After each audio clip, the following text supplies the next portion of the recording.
Good evening everyone. Very good evening all of you. तो basically आज हम यहाँ पर प्रेजेंट है यूपीएससी जीएस पेपर 2 डिस्कस करने के लिए, है ना। अभी तक हमने एसएससी और बैंकिंग के क्वेश्चंस को डिस्कस करते थे, लेकिन आज हम डिस्कस करेंगे यूपीएससी जीएस पेपर 2। जैसे कि आप लोगों का लास्ट संडे को एग्जाम हुआ था यूपीएससी का, आप लोगों को बहुत अच्छे से पता होगा, ठीक है। लास्ट संडे ही यूपीएससी का पेपर हुआ था। तो यूपीएससी में बेटा 2 पेपर होते हैं, एक जीएस पेपर 1, एक जीएस पेपर 2 प्रीलिम्स में। और जो जीएस पेपर 2 होता है, उसमें रीजनिंग, मैथ्स, इंग्लिश आती है। तो आज मैं आपको रीजनिंग के क्वेश्चंस कराऊंगा जो आईएएस में पूछे गए हैं, और तब आप जानोगे कि सर ये तो रीजनिंग के वही क्वेश्चन है जो हम पढ़ते थे, है ना। कहने के लिए आईएएस है, लेकिन रीजनिंग जो आती है आईएएस में भी, सीसेट के एग्जाम्स में भी, वो भी बड़ी सिंपल और हाँ थोड़े से मतलब थोड़ा सा लेवल अलग होगा, वो आज आपको पता चलेगा। लेकिन जो अप्रोचेस हम ऑलरेडी आप लोगों से डिस्कस कर चुके हैं, जो आप लोगों ने मुझसे पढ़ा है, आप देखोगे वही के वहीं से सारे क्वेश्चंस हैं, ठीक है। यूपीएससी के भी क्वेश्चंस बाहर से नहीं आते हैं। कहने का मतलब है आप प्रीलिम्स को बड़े आसानी से क्रैक कर सकते हो, ठीक है जी। Good evening Zaid Khan, Pushpendra Kumar, Anjeep Kumar, Manish, Rakesh Kumar, Teja, Ankit, Sushma Singh, Ishrat Bhatt, super duper sir. Zaid Khan, you are great in reasoning. Ramesh Kumar Mehta, good evening. Sarwar, only exam time ही एवरीवन। योगेंद्र सिंह, नवरेश कुमार। अच्छा, हम क्योंकि यूपीएससी का पेपर डिस्कस करने जा रहे हैं, आईएएस का पेपर डिस्कस करने जा रहे हैं, तो आप लोग एक पेन और पेपर को लेकर जरूर बैठे। मजा आएगा क्वेश्चंस करने में, क्योंकि जब आईएएस के क्वेश्चन सॉल्व करोगे ना, तो एक प्राउड फीलिंग होगी आप लोगों को, क्योंकि आप उस पोस्ट के, उस एग्जाम के पेपर, उस एग्जाम के क्वेश्चंस सॉल्व करने जा रहे हो, जो सबसे टॉप लेवल की जॉब होती है। और जब आप उस जॉब के क्वेश्चन सॉल्व करोगे तो एक अलग ही कॉन्फिडेंस आएगा आपके अंदर, है ना। तो इसीलिए एक पेन और एक पेपर को लेकर जरूर बैठे, ठीक। हालांकि काफी सारे क्वेश्चंस होंगे जो कि हम विदाउट पेन और पेपर सॉल्व करेंगे। Krishna, Kant, Uttam, Surendra, Akanksha, Yogesh, very good evening. Pramod, Rahul, Yuvraj, Surendra Yadav, Arvind, Rupali, very good evening, ठीक है। चलिए, तो सभी को गुड इवनिंग। आप ज्यादा टाइम वेस्ट नहीं करते हैं। देखो बेटा, जैसे कि आप लोगों को पता है यूपीएससी का जो प्रीलिम्स होता है जीएस पेपर 2, उसके 4 सेट होते हैं, set A, set B, set C, set C. तो जो लास्ट संडे को एग्जाम हुआ था, मैं आपको सेट ए, ठीक है, मैं आपको सेट ए के क्वेश्चन सॉल्व कराऊंगा, ठीक है। सेट ए के सारे क्वेश्चंस मेरे पास हैं। तो जितने भी क्वेश्चन सेट ए में रीजनिंग के आए हैं, वो हम सारे के सारे क्वेश्चन सॉल्व करेंगे, ठीक है। चलिए, तो लगाइए क्वेश्चन जरा, और देखते हैं आईएएस के क्वेश्चंस कैसे होते हैं और उनको हम कैसे सेकंड्स में सॉल्व करेंगे आईएएस के क्वेश्चंस को। और एक बार आईएएस के क्वेश्चन आप सॉल्व करोगे ना यूपीएससी के, तो एक अलग लेवल का कॉन्फिडेंस आपके अंदर जनरेट होगा, ठीक है। ये जो क्वेश्चन है बेटा, है ना, इस क्वेश्चन को हम सबसे लास्ट में सॉल्व करेंगे, क्योंकि पूरे पेपर का सी सेट पेपर में टोटल 80 क्वेश्चन होते हैं, 80 क्वेश्चन, और एक क्वेश्चन 2.5 नंबर का होता है यूपीएससी में, यानी कि एक एक क्वेश्चन की वैल्यू है 2.5 मार्क्स, ठीक है। और ये सबसे मोस्ट इंपोर्टेंट क्वेश्चन है जो आपके स्क्रीन पर है, ठीक है। आप इस क्वेश्चन को पढ़ लो, समझ लो अच्छे से, लेकिन इसका सोल्यूशन मैं सबसे लास्ट में दूंगा, क्योंकि यही क्वेश्चन था जो सबसे अच्छी लेवल का क्वेश्चन था पूरे 80 क्वेश्चंस में से, ठीक है। सबसे बेहतरीन क्वेश्चन था ये, जिसको हम सबसे लास्ट में सॉल्व करेंगे, ठीक है। ये क्यूब एंड क्यूबॉइड का क्वेश्चन है। एक क्यूब को कलर किया गया है डिफरेंट कलर से, और फिर उसको कट किया गया है स्मॉलर क्यूब्स में। लेकिन टाइप्स ऑफ जो स्मॉलर क्यूब्स है वो 2 प्रकार की है, 2 तरीके से हमने स्मॉलर क्यूब्स में कट किया। तो इस क्वेश्चन को हम डिस्कस करेंगे सबसे लास्ट में, ठीक है, क्योंकि ये सबसे मोस्ट इंपोर्टेंट क्वेश्चन था इस बार आईएएस के पेपर का, ठीक। चलिए, अब हम नेक्स्ट क्वेश्चन पर चलते हैं। और ये जो क्वेश्चन आप देख रहे हो बेटा, ये सेट ए के क्वेश्चन देख रहे हो, ठीक। चलिए, नेक्स्ट क्वेश्चन लगाइए। क्वेश्चन नंबर 10 रीजनिंग का क्वेश्चन था। अब हम चलते हैं नेक्स्ट क्वेश्चन नंबर 12 पर। और ये जो क्वेश्चन नंबर 12 है, ठीक है, इसको सॉल्व करते हैं। जरा आप लोग कोशिश करो, देखो 30 सेकेंड का टाइम मैं आप लोगों को दूंगा क्वेश्चन को सॉल्व करने के लिए। आफ्टर 30 सेकेंड फिर मैं इसका सॉल्यूशन बताऊंगा। 30 सेकेंड का टाइम है, आप देखते हैं आप क्या आंसर देते हो इस क्वेश्चन का। 2.5 नंबर का क्वेश्चन है, आईएएस का क्वेश्चन है, यूपीएससी का क्वेश्चन है, लेकिन कैलेंडर का ही क्वेश्चन है।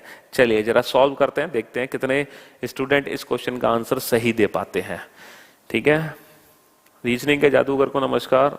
आयुष, मंधन, राज पुरोहित, चलते हैं। राजेश कुमार, जो आप 6 आंसर दे रहे थे उस क्वेश्चन का, बेटा वो गलत आंसर है। अभी उसको हम सॉल्व करेंगे लास्ट में, आप टेंशन ना लें, ठीक है। प्रियांशु राय, मंडे इस क्वेश्चन का आंसर नहीं है। मंडे आंसर गलत है बेटा, मंडे इस क्वेश्चन का आंसर नहीं है।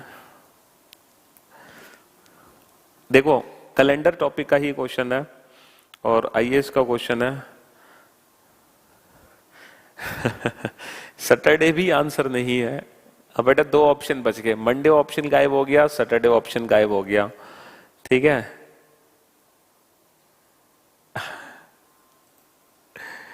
जी चलिए तो मैं इस क्वेश्चन को सॉल्व करता हूं और देखते हैं जो हम क्लास में पढ़ते हैं क्या ये क्वेश्चन क्लास के क्वेश्चन से आया है, क्या जो लॉजिक जो अप्रोच हम आपको पढ़ाते हैं क्या ये क्वेश्चन भी उसी अप्रोच से। चलिए देखते हैं। चलिए मैं अब इस क्वेश्चन को सॉल्व करता हूं, देखना बेटा ये क्वेश्चन कैसे सॉल्व होगा। क्वेश्चन ये है, मिस्टर एक्स हैज 3 चिल्ड्रन, एक व्यक्ति एक्स है, उसके 3 बच्चे हैं। The birthday of the first child falls on 5th Monday of April. ये कहना चाह रहे हैं जो पहले बच्चे का जन्मदिन है, जो पहले बच्चे का जन्मदिन है वो अप्रैल के 5वें सोमवार को पड़ता है। देखो बेटा अप्रैल में कितने दिन होते हैं सर, अगर हम बात करें अप्रैल की तो अप्रैल में 30 दिन होते हैं। कितने दिन होते हैं अप्रैल में? 30 दिन होते हैं। और आप लोगों को बहुत अच्छे से पता है कि अप्रैल में 2 ही दिन हैं जो 5 बार आ सकते हैं। 2 ही तारीख ऐसी हैं जिन पर दिन 5 बार आ सकता है और वो तारीख है 29 अप्रैल या फिर 30 अप्रैल। सिर्फ ये 2 डेट ऐसी हैं, इन दोनों डेट का जो दिन होगा वो उस महीने में 5 बार आया होगा ना। अब अगर एक्स के पहले बच्चे का जो बर्थडे है अगर वो 5वें सोमवार को पड़ता है, इसका मतलब साफ है कि जो हमारा मंडे है वो या तो 29 अप्रैल को है या फिर 30 अप्रैल को है। इन दोनों में से एक कंडीशन सेटिस्फाई होगी। भाई अगर 5वें मंडे को, अप्रैल के 5वें मंडे को बर्थडे मनाता है पहले बच्चे का वो, तो या तो वो 29 अप्रैल को बर्थडे मनाता है या फिर वो 30 अप्रैल को बर्थडे मनाता है। ठीक है, चलिए अब सेकेंड स्टेटमेंट क्या है? सेकेंड स्टेटमेंट है कि जो दूसरे बच्चे का जन्मदिन है वो नवंबर के 5वें बृहस्पतिवार को है, नवंबर के 5वें थर्सडे को है। ये पहले बच्चे का जन्मदिन था, अब दूसरे बच्चे का जन्मदिन नवंबर के, और आप लोगों को बहुत अच्छे से पता है नवंबर में 30 दिन होते हैं, तो नवंबर के महीने में भी सिर्फ 2 तारीख ऐसी हैं जिन पर डे 5 बार आ सकता है, 29 नवंबर और 30 नवंबर। तो अगर नवंबर में 5वां थर्सडे है जिस पर वो अपना बर्थडे सेलिब्रेट करता है, इसका मतलब वो या तो 29 नवंबर को अपना बर्थडे सेलिब्रेट करेगा या फिर 30 नवंबर को अपना बर्थडे सेलिब्रेट करेगा। ठीक है, अब हमें देखना है कि कौन सी कंडीशन हमारी सेटिस्फाई यहां पर होने वाली है इन दोनों स्टेटमेंट को मिलाकर। ठीक है, अब सबसे पहले हम चेक करेंगे कि क्या उसका बर्थडे 29 अप्रैल को था, क्या उसका बर्थडे 29 अप्रैल को था। बेटा ये कंडीशन कैसे चेक होगी कि बर्थडे उसका 29 अप्रैल को मंडे में था या नहीं था? ये कंडीशन पता कैसे चेक होगी? जब आप 29 अप्रैल से 29 नवंबर का डे पता करोगे। ठीक है, हमने मान लिया कि हम ये मान लेते हैं कि 29 अप्रैल को मंडे है, हम ये मान के चलते हैं 29 अप्रैल को मंडे है, तो बेटा 29 नवंबर को क्या होगा? 29 नवंबर को क्या होगा? और आप लोगों को बहुत अच्छे से पता है जब हम मंथ को कंपेयर करते हैं तो मंथ के बीच में हम ऑड डेज कैसे कैलकुलेट करते हैं? कैसे कैलकुलेट करते हैं? सबसे पहले हम लेते हैं पहला महीना। अप्रैल और नवंबर में सबसे पहले क्या आता है? सबसे पहले आता है अप्रैल, है ना, अप्रैल, फिर मई, जून, जुलाई, अगस्त, सितंबर, अक्टूबर, नवंबर। और देखो मंथ के ऑड डेज काउंट करने की क्या ट्रिक बताई थी मैंने? मंथ के ऑड डेज काउंट करने की सिंपल सी ट्रिक थी, अप्रैल, मई, जून, जुलाई, अगस्त, सितंबर, अक्टूबर, नवंबर। हाँ जी, मंथ के ऑड डेज काउंट करने की क्या ट्रिक थी कि जो पहला महीना होता है उसमें बचे हुए दिन लिखते हैं, आखिरी महीने में हम दी हुई तारीख लिखते हैं। तो बेटा अप्रैल में कितने दिन बच गए? एक दिन बच गया। और मई, नवंबर की कितनी तारीख दे रखी है? 29। पहले महीने में बचे हुए दिन, आखिरी महीने में दी हुई तारीख, और इनके ऑड डेज लिख दो। सर ऑड डेज कैसे लिखें? तो बेटा ऑड डेज का मतलब आपको पता है, ऑड डेज होता है रिमाइंडर ऑफ 7, 7 का शेषफल। जैसे मई में होते हैं 31 दिन, तो कितने ऑड डेज आ गए? 3। जून के 2, जुलाई के 3, अगस्त के 3, सितंबर के 2, अक्टूबर के 3। ये सारे ऐड कर दो। जब ये सारे ऐड करोगे, अच्छा 29 को हम कितना मान लेते हैं? 7 चौक 28, कितना बचा? 1। तो 1 और 3 4 और 2 6 और 3 9 और 3 12 और 2 14 और 3 17 और 1 18।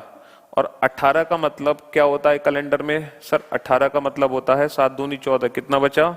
4।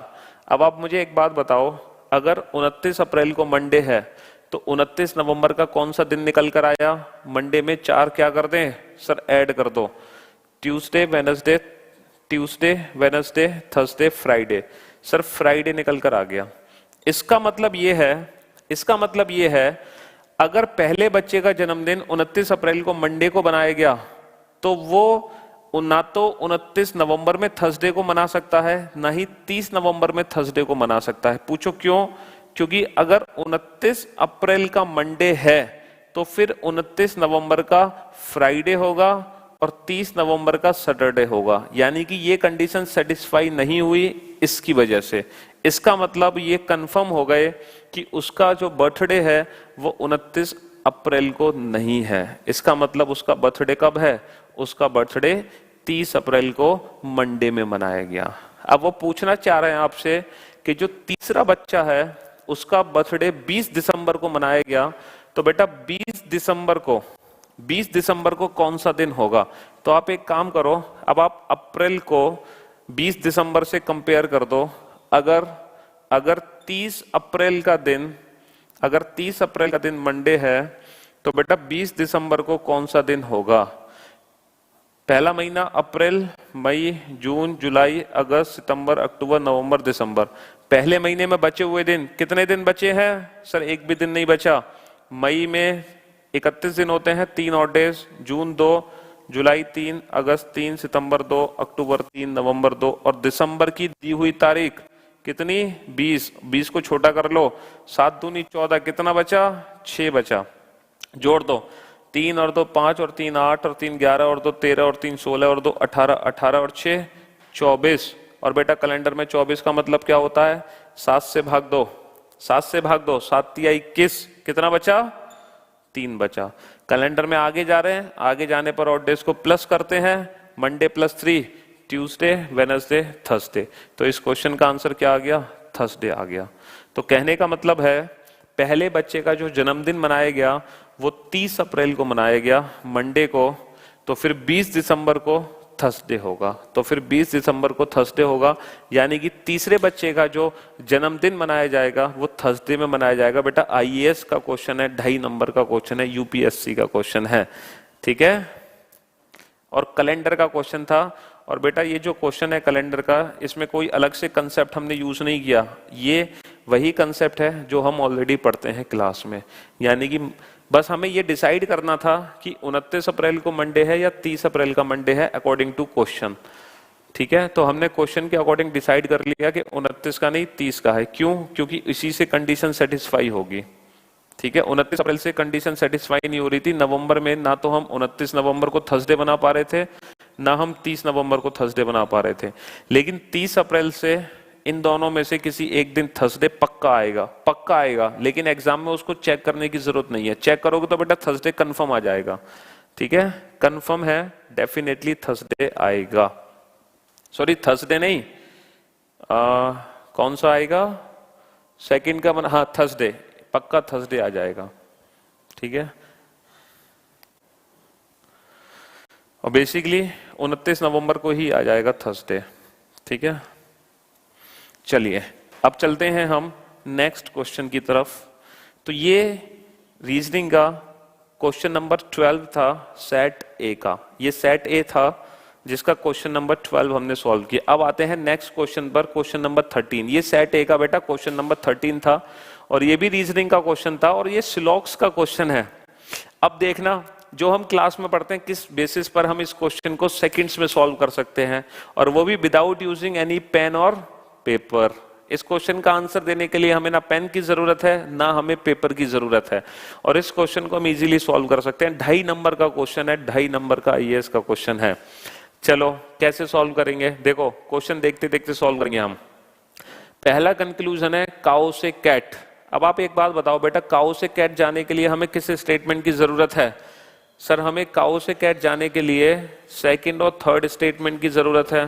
डॉग से डॉग कट गया तो काउ से कैट कनेक्शन बन गया।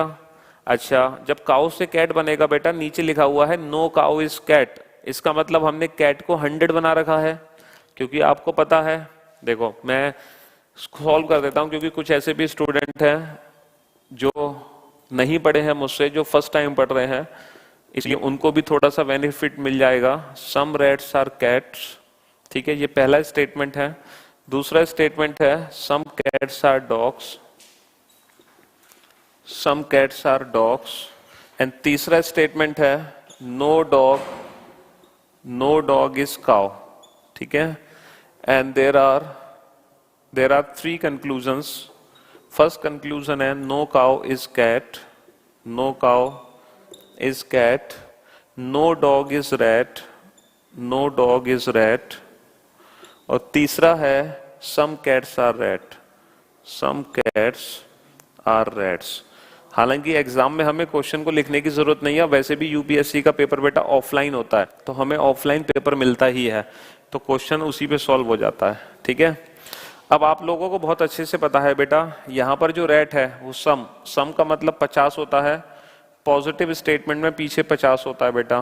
सम क्या है? 50, पॉजिटिव स्टेटमेंट में पीछे 50 है।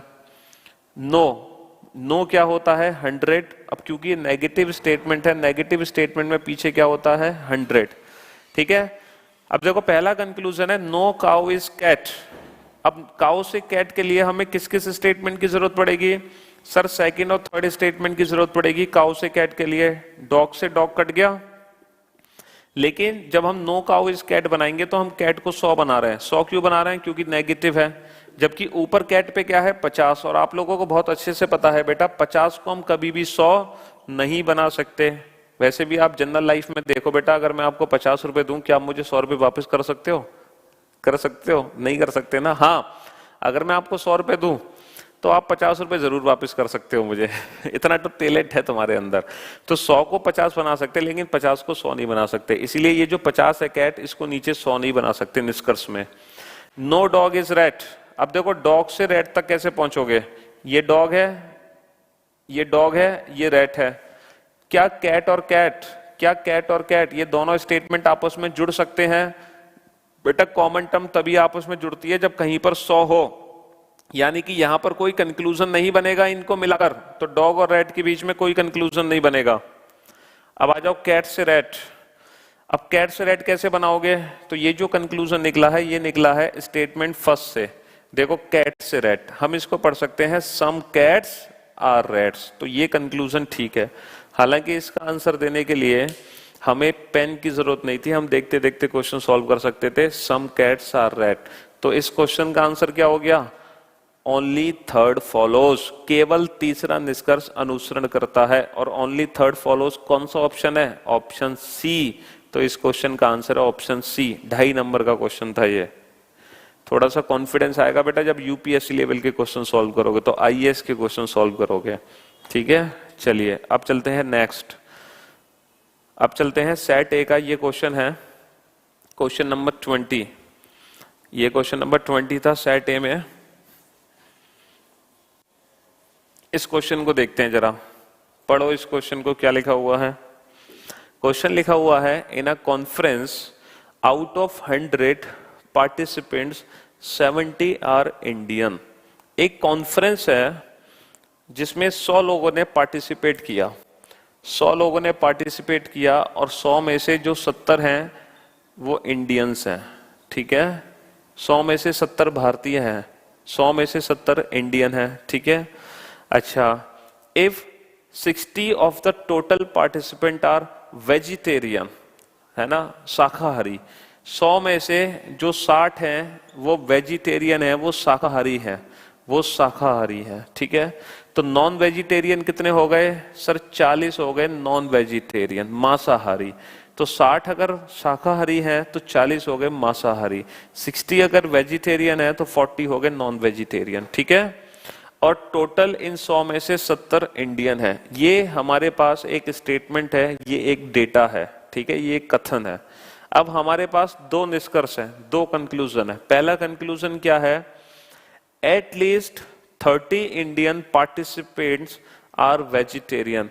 कम से कम 30 भारतीय, कम से कम 30 भारतीय शाकाहारी है। वो कहना चाह रहे हैं कि कम से कम 30 भारतीय शाकाहारी हैं, कम से कम 30 वेजिटेरियन है। अब आप मुझे एक बात बताओ, हमें 100 में से 70 उठाने हैं, और 100 में से 70 उठाने हैं और दो कैटेगरी में डिवाइड है 100, एक तो 60 और एक 40, और इसमें से हमें 70 उठाने हैं और कहना चाह रहा है कम से कम वेजिटेरियन। तो हमें कम से कम वेजिटेरियन लेने हैं, कम से कम वेजिटेरियन लेने हैं बेटा। तो यानी कि 100 में से हम 70 कैसे उठाएंगे और कम से कम ये वाली वैल्यू लेनी है? तो पहले तो इसको पूरा ले लो, इसको पूरा 40 ले लो। अब कितने बच गए? भारतीय तो 70 हैं, हमने तो सिर्फ 40 ही लिए, कितने बच गए? 30। तो बेटा वो 30 कहां से उठाएंगे हम? सर हमारी मजबूरी हो जाएगी उन 30 को यहां से उठाना, हमारी मजबूरी हो जाएगी उन 30 को यहां से उठाना, तभी तो हम टोटल 70 इंडियन बना पाएंगे। तो 70 भारतीय बनाने हैं और कम से कम वेजिटेरियन लेने हैं। इसका मतलब आप पूरे के पूरे नॉन वेजिटेरियन ले लो, भारतीय बना दो 40, 70 थे, कितने बच गए? 30। तो कहने का मतलब है कम से कम 30 भारतीय वेजिटेरियन पक्का होंगे।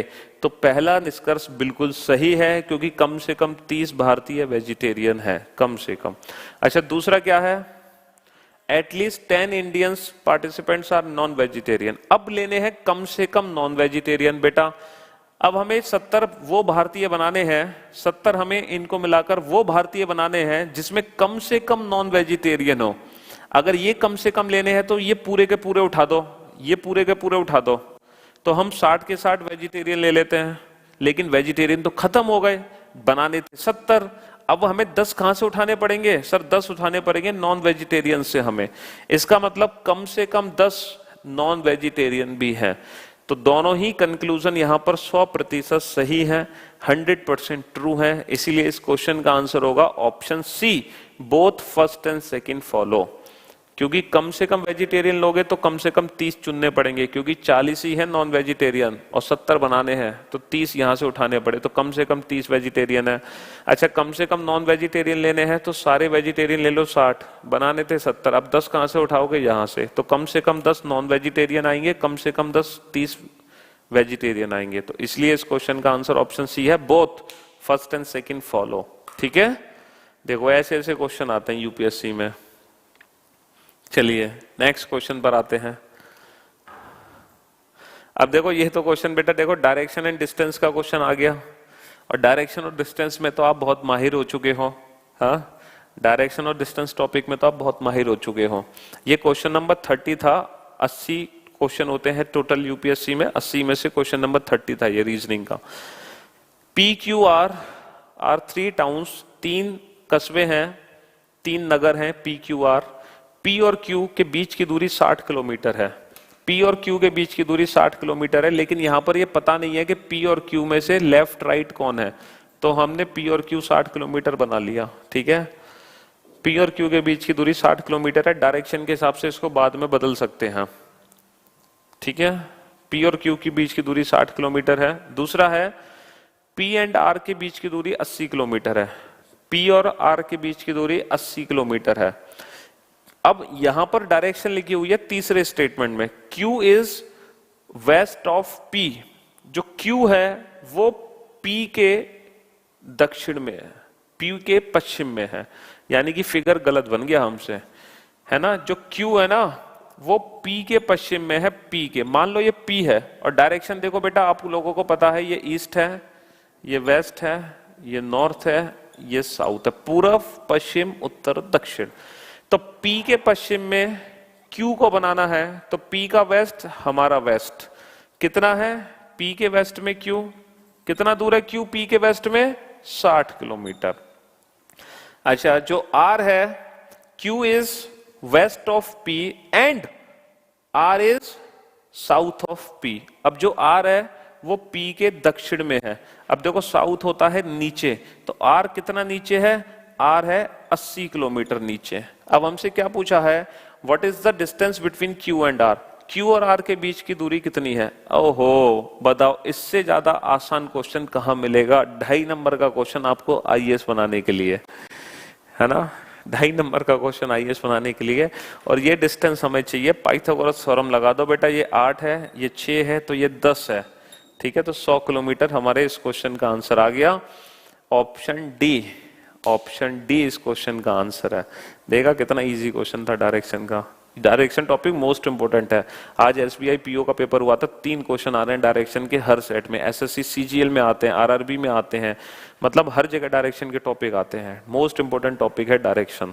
चलिए नेक्स्ट क्वेश्चन पर आते हैं। क्वेश्चन नंबर 31 थोड़ा सा देखो, इंफॉर्मेशन बड़ी है, पढ़ते हैं। क्वेश्चन नंबर 31 को क्या है? All members of a club went to Mumbai and stayed in a hotel. मतलब एक क्लब है, उसके जितने भी मेंबर्स हैं वो मुंबई घूमने गए। बहुत अच्छी बात है, छुट्टियां मिली, पैसे मिले, मुंबई घूमने गए मजे करने। ठीक है, और वो एक होटल में रुके। ठीक है, अब जब सब लोग मुंबई जाएंगे घूमने, होटल में रुकेंगे, तो कुछ लोग थक भी जाएंगे और कुछ लोग एक्साइट होते हैं काफी। जब नए शहर जाते हैं तो उनको घूमना होता है ना, कुछ लोगों को शॉपिंग करनी होती है। तो यहाँ पर भी कुछ ऐसा ही हुआ। पहले दिन 80% शॉपिंग में चले गए और 50% साइट सीन देखने चले गए, है ना। 50% तो साइट सीइंग मतलब पर्यटन के लिए घूमने चले गए, भ्रमण करने 50%, और 80% शॉपिंग के लिए चले गए। अब आप सोच रहे होगे सर, कुल 100% डेटा होता है, 80% खरीदारी के लिए चले गए, 50% पर्यटन के लिए चले गए। सर ये तो 130% हो गया। तो बेटा कुछ कॉमन है 80 और 50 में, जो खरीदारी के लिए भी गए हैं, पर्यटन के लिए भी गए हैं। इसलिए डेटा 100 से ज्यादा है यहाँ पर, इसलिए डेटा यहाँ पर 100 से ज्यादा है। ठीक है, जबकि 10% ने होटल में ही विश्राम किया। मतलब 10% आलसी, थक गए, उन्होंने कहा यार तुम जाओ घूमने, हम होटल में आराम करेंगे। तो कुल मिलाकर जो होटल छोड़कर बाहर निकले वो कितने निकले? 90% निकले। अब देखना क्वेश्चन कितने प्यार से सॉल्व होगा। और वेन डायग्राम का क्वेश्चन है, और वेन डायग्राम देखो हम ऑलरेडी पढ़ते ही हैं वेन डायग्राम। और आप लोगों को मैंने ऐसे क्वेश्चन कराए भी हैं। जब भी वेन डायग्राम का ऐसा कोई क्वेश्चन आता है तो इस मेथड से सॉल्व करते हैं। देखो ये वो लोग हैं जो होटल छोड़कर बाहर निकले, ये वो लोग हैं जो किसके लिए निकले? जो शॉपिंग के लिए निकले। और ये वो लोग हैं जो किसके लिए निकले? जो साइट सीन देखने के लिए निकले, जो पर्यटन के लिए निकले। ठीक है, और कुछ कॉमन भी हैं। अच्छा, शॉपिंग के लिए टोटल कितने निकले? 80%। साइट सीन देखने टोटल कितने निकले? 50%। ठीक है, चलिए, और 10% ऐसे थे जिन्होंने घर पे आराम फरमाया।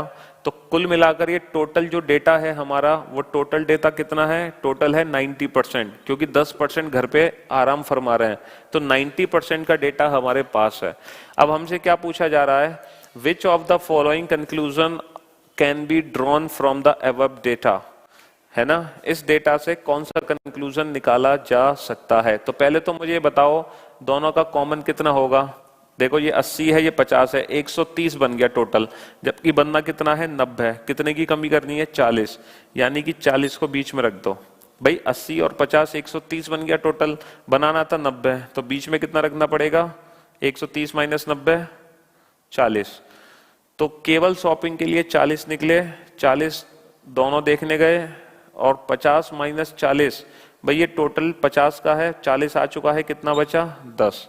अब चलिए अब कंक्लूजन्स को सॉल्व करते हैं। पहला निष्कर्ष है 40% members went for shopping as well as sightseeing. 40% ऐसे हैं जो शॉपिंग के लिए भी गए हैं और पर्यटन के लिए भी गए। बिल्कुल सही, पहला कंक्लूजन 100% ट्रू है।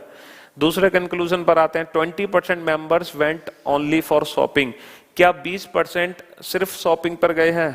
क्या 20% मेंबर सिर्फ और सिर्फ शॉपिंग पर गए हैं? सर ये डेटा बिल्कुल गलत है, 20% सिर्फ और सिर्फ खरीदारी के लिए नहीं गए। तो इसीलिए इस क्वेश्चन का आंसर होगा ओनली फर्स्ट, केवल पहला कंक्लूजन सही है कि 40% ऐसे थे जो दोनों के लिए गए थे, और केवल शॉपिंग के लिए गए हैं 40%, केवल साइट सीइंग के लिए गए हैं 10%। ठीक है, तो ये जो 20% है ये आंसर हमारा बिल्कुल गलत है। चलिए, तो ऐसे क्वेश्चंस आते हैं यूपीएससी आईएएस में। वेन डायग्राम का क्वेश्चन है, और देखो ये कंसेप्ट भी हम पढ़ते हैं वेन डायग्राम चैप्टर में। चलिए नेक्स्ट आते हैं नेक्स्ट क्वेश्चन पर। ये क्वेश्चन नंबर 31 जो आप देख रहे हो ना, इसका मतलब सेट ए का क्वेश्चन नंबर 31 है ये। और अच्छी बात यह है बेटा, अगला क्वेश्चन फिर से शायद वेन डायग्राम के ही है आप लोगों के लिए, नहीं ये नॉर्मल क्वेश्चन है। चलिए अब नेक्स्ट क्वेश्चन को सॉल्व करते हैं। क्वेश्चन नंबर 32 तक हम पहुंच चुके हैं 80 क्वेश्चन में से। ठीक है, हम वो क्वेश्चन सेलेक्ट कर रहे हैं जीएस पेपर 2 के जो सिर्फ और सिर्फ रीजनिंग के हैं। ठीक है, in a school 60% student play cricket. एक स्कूल है जिसमें 60% ऐसे स्टूडेंट हैं जो क्रिकेट खेलते हैं। 60% ऐसे छात्र हैं जो क्रिकेट खेलते हैं। बहुत अच्छी बात है, क्रिकेट खेलते हैं तो बहुत बढ़िया। A student who doesn't play cricket, वो छात्र जो क्रिकेट नहीं खेलते। कितने परसेंट क्रिकेट नहीं खेलते? 40%। भाई अगर 60% क्रिकेट खेलते हैं तो 40% क्रिकेट नहीं खेलते। तो a student who doesn't play cricket, जो क्रिकेट नहीं खेलते हैं, प्लेज फुटबॉल, यानी कि 40% खेलते हैं फुटबॉल, 40% खेलते हैं football. Every football players has got a two wheeler, सबके पास टू व्हीलर है, सबके पास टू व्हीलर है। टू व्हीलर यानी कि मोटर बाइक भी हो सकती है, साइकिल भी हो सकती है, कुछ भी हो सकती है। ठीक है, सबके पास टू व्हीलर है। Which of the following conclusion can not be drawn from the above data, ऐसा कौन सा कंक्लूजन है जो ऊपर वाले डेटा से निकाला नहीं जा सकता? Can not be drawn. ठीक है, अब पहला है 60% ऑफ द स्टूडेंट, 60, देखो क्वेश्चन ध्यान से समझना, क्वेश्चन पूछा गया उपरोक्त आंकड़ों से निम्नलिखित में से कौन सा निष्कर्ष नहीं निकाला जा सकता। नहीं निकालने वाला बताना है बेटा, हमें निकालने वाला नहीं बताना। स्टूडेंट काफी मिस्टेक कराए, वो जल्दबाजी में निकालने वाला बता जाए। चलिए देखते हैं कौन कौन सा नहीं निकाला जा सकता। 60% of student do not have two wheeler, 60% ऐसे हैं जिनके पास टू व्हीलर नहीं है, 60% ऐसे हैं जिसके पास टू व्हीलर नहीं है। ठीक है, क्या ऐसा कुछ स्टेटमेंट में बताया गया कि जिनके पास जो क्रिकेट खेलते हैं उनके पास टू व्हीलर है या नहीं? ऐसा कुछ भी हमें क्वेश्चन में नहीं दिया। तो हम अपनी मर्जी से यहां पर कोई भी अनुमान सेट नहीं करेंगे। हमें सिर्फ ये बताया गया है कि इन 40 के पास तो टू व्हीलर है, बाकी इनके पास टू व्हीलर है या नहीं है इसके बारे में कोई जिक्र नहीं है। तो पहला स्टेटमेंट नहीं निकाला जा सकता। चलो दूसरे पे आते हैं। No cricketer has two wheeler, किसी भी क्रिकेटर के पास टू व्हीलर नहीं है। क्या ऐसा कुछ बताया गया है? सर ऐसा भी नहीं बताया गया कि क्रिकेटर के पास टू व्हीलर है या नहीं, तो ये भी निष्कर्ष नहीं निकाला जा सकता। तीसरा, cricket players do not play football, cricket players do not play football, cricket players do not play football, ऐसा बिल्कुल बताया गया है कि जो क्रिकेट प्लेयर हैं वो फुटबॉल नहीं खेलते हैं, क्योंकि स्टेटमेंट में लिखा था कि वो छात्र जो क्रिकेट नहीं खेलते हैं वो फुटबॉल खेलते हैं, जो क्रिकेट नहीं खेलते वो फुटबॉल खेलते हैं। इसका मतलब cricket player do not play football, ये निकाला जा सकता है, ये इससे निकाला जा सकता है। तो ऐसे ठीक है, तो कौन सा निष्कर्ष निकाला जा सकता है? तीसरा निष्कर्ष सही है, पहले दो गलत है। इसीलिए इस क्वेश्चन का आंसर क्या होगा? कौन कौन से निष्कर्ष नहीं निकाले जा सकते? पहला नहीं निकाला जा सकता और दूसरा नहीं निकाला जा सकता, तीसरा निकाल सकते हैं बेटा। ठीक है, तीसरा निकाल सकते हैं। तो इसलिए इस क्वेश्चन का आंसर होगा option A, only first and second, only first and second. ठीक है, सिर्फ पहले दो थे जो इससे निष्कर्ष से नहीं निकाले जा सकते। भाई क्रिकेट प्लेयर के पास टू व्हीलर है या नहीं, ऐसा कुछ भी नहीं दिया, लेकिन ये जरूर दिया था कि जो क्रिकेट नहीं खेलते हैं वही फुटबॉल खेलते हैं। इसका मतलब क्रिकेट प्लेयर फुटबॉल नहीं खेलते। तो ये तीसरा था, ये तो निकाल सकते हैं, पहला दूसरा नहीं निकाल सकते। इसलिए इस क्वेश्चन का आंसर होगा option A, only first and second follow. चलिए नेक्स्ट क्वेश्चन पर आते हैं। नेक्स्ट क्वेश्चन है क्वेश्चन नंबर 35।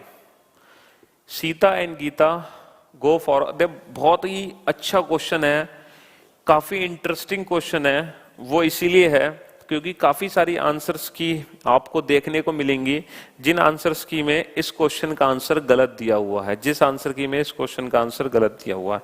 बहुत ही अच्छा क्वेश्चन है, बहुत ही अच्छी लेवल का क्वेश्चन है, ये शानदार क्वेश्चन है, बढ़िया क्वेश्चन है। ठीक है, Sita and Geeta go for a swim. Sita और गीता दोनों तैरने के लिए जाती हैं। After a gap of 2 days and every 3 days respectively, यानी कि सीता जाती है 2 दिन के अंतराल में स्विमिंग पर और गीता जाती है 3 दिन के अंतराल में स्विमिंग पर। ये क्वेश्चन बहुत अच्छा, बड़ा प्यारा सा क्वेश्चन था ये। ठीक है, मुझे बहुत अच्छा क्वेश्चन लगा पूरे सीसेट, पूरे यूपीएससी के जीएस पेपर 2 में। एक तो वो क्वेश्चन सबसे प्यारा था, क्वेश्चन नंबर 10, जो मैंने अभी आपको सॉल्व नहीं कराया, जिसको हम लास्ट में करेंगे, वो तो मोस्ट इंपोर्टेंट क्वेश्चन था। एक ये भी क्वेश्चन बड़ा अच्छा सा था देखो, सीता और गीता दोनों स्विमिंग पे जाती हैं, एक 2 दिन के गैप पर जाती है, एक 3 दिन के गैप पर जाती है। दोनों स्विमिंग स्टार्ट करती हैं 1 जनवरी से, दोनों स्विमिंग स्टार्ट करती हैं 1 जनवरी से, एक 2 दिन के गैप पर जाती है, एक 3 दिन के गैप पर जाती है। तो हमसे पूछा है अगर दोनों 1 जनवरी से स्विमिंग स्टार्ट करती हैं तो वो अगली बार कब एक साथ जाएंगी, और स्टूडेंट्स ने देखते ही इस क्वेश्चन का आंसर लगा दिया 7 जनवरी, क्योंकि वो बचपन से पढ़ते आ रहे हैं कि एलसीएम लेके क्वेश्चन सॉल्व हो जाते हैं ऐसे है ना। लेकिन बेटा ये आईएएस का क्वेश्चन था, है ना। 2 तिया 6, एलसीएम ले लिया बेटा 6, 1 और 6 7, और 7 जनवरी आंसर टिक करके आए मोस्टली स्टूडेंट। लेकिन मैं आपको बता दूं बेटा, इसका आंसर 7 जनवरी नहीं होगा, क्योंकि 2 दिन का गैप है। अगर 2 दिन का गैप है, अगर सीता 2 दिन के गैप पर जाती है तो बेटा सीता 1 जनवरी के बाद सीधा जाएगी 4 जनवरी को, तब जाके 2 दिन का गैप आएगा। एक तो 2 तारीख का दिन और एक 3 तारीख का दिन। तो अगर 2 दिन का गैप है, इसका मतलब वो सीधा 1 के बाद 4 तारीख को जाएगी। अच्छा, और गीता जो जाती है वो 3 दिन के गैप पर जाती है, और 3 दिन का मतलब बेटा यहां पर 4 तारीख से नहीं है, यहां पर 5 जनवरी से है। तो 1 के बाद वो सीधा 5 जनवरी को जाएगी और 3 दिन का गैप लेगी। ठीक है, तो एग्जैक्टली यहां पर जो अंतर है वो +3 का है, और यहां पर जो अंतर है वो +4 का है बेटा। तो जो एलसीएम निकलेगा वो 2 और 3 का एलसीएम नहीं निकलेगा, वो एलसीएम निकलेगा 3 और 4 का, और 3 और 4 का एलसीएम होता है 12, यानी कि 12 +12 कर दो, और 1 और 12 होते हैं 13। तो इस क्वेश्चन का आंसर होगा 13 जनवरी। तो वो 13 जनवरी को दोबारा एक साथ तैराकी पर जा सकती हैं, 13 जनवरी को, ना कि 7 जनवरी को। काफी सारे स्टूडेंट थे जो इस क्वेश्चन का आंसर 7 जनवरी देकर आए हैं। तो फॉर योर काइंड इंफॉर्मेशन, वो 13 जनवरी को एक साथ जाएंगी दोबारा तैराकी पर। ठीक है, वो दोबारा एक साथ कब मिलेंगी, वो 13 जनवरी को मिलेंगी, उससे पहले नहीं मिलेंगी। ठीक है, चाहो तो आप बेसिक अप्रोच से काउंट कर सकते हो इंडिविजुअल। ठीक है, तो इस क्वेश्चन में यही था कि 2 3 का एलसीएम नहीं लेना था, 3 और 4 का एलसीएम लेना था, क्योंकि जब 2 दिन का गैप होता है उसका मतलब +3 है, 3 दिन का गैप है तो उसका मतलब +4 है। तो 3 और 4 का एलसीएम 12, और 1 + 12 कर दो 13, सीधा आंसर आ गया बेटा 13। ज्यादा दिमाग लगाने की जरूरत ही नहीं है। ठीक है, बड़ा प्यारा सा क्वेश्चन था ये, क्योंकि मिस्टेक करके आए जल्दबाजी में हम लोग। चलिए अब चलते हैं नेक्स्ट क्वेश्चन की तरफ।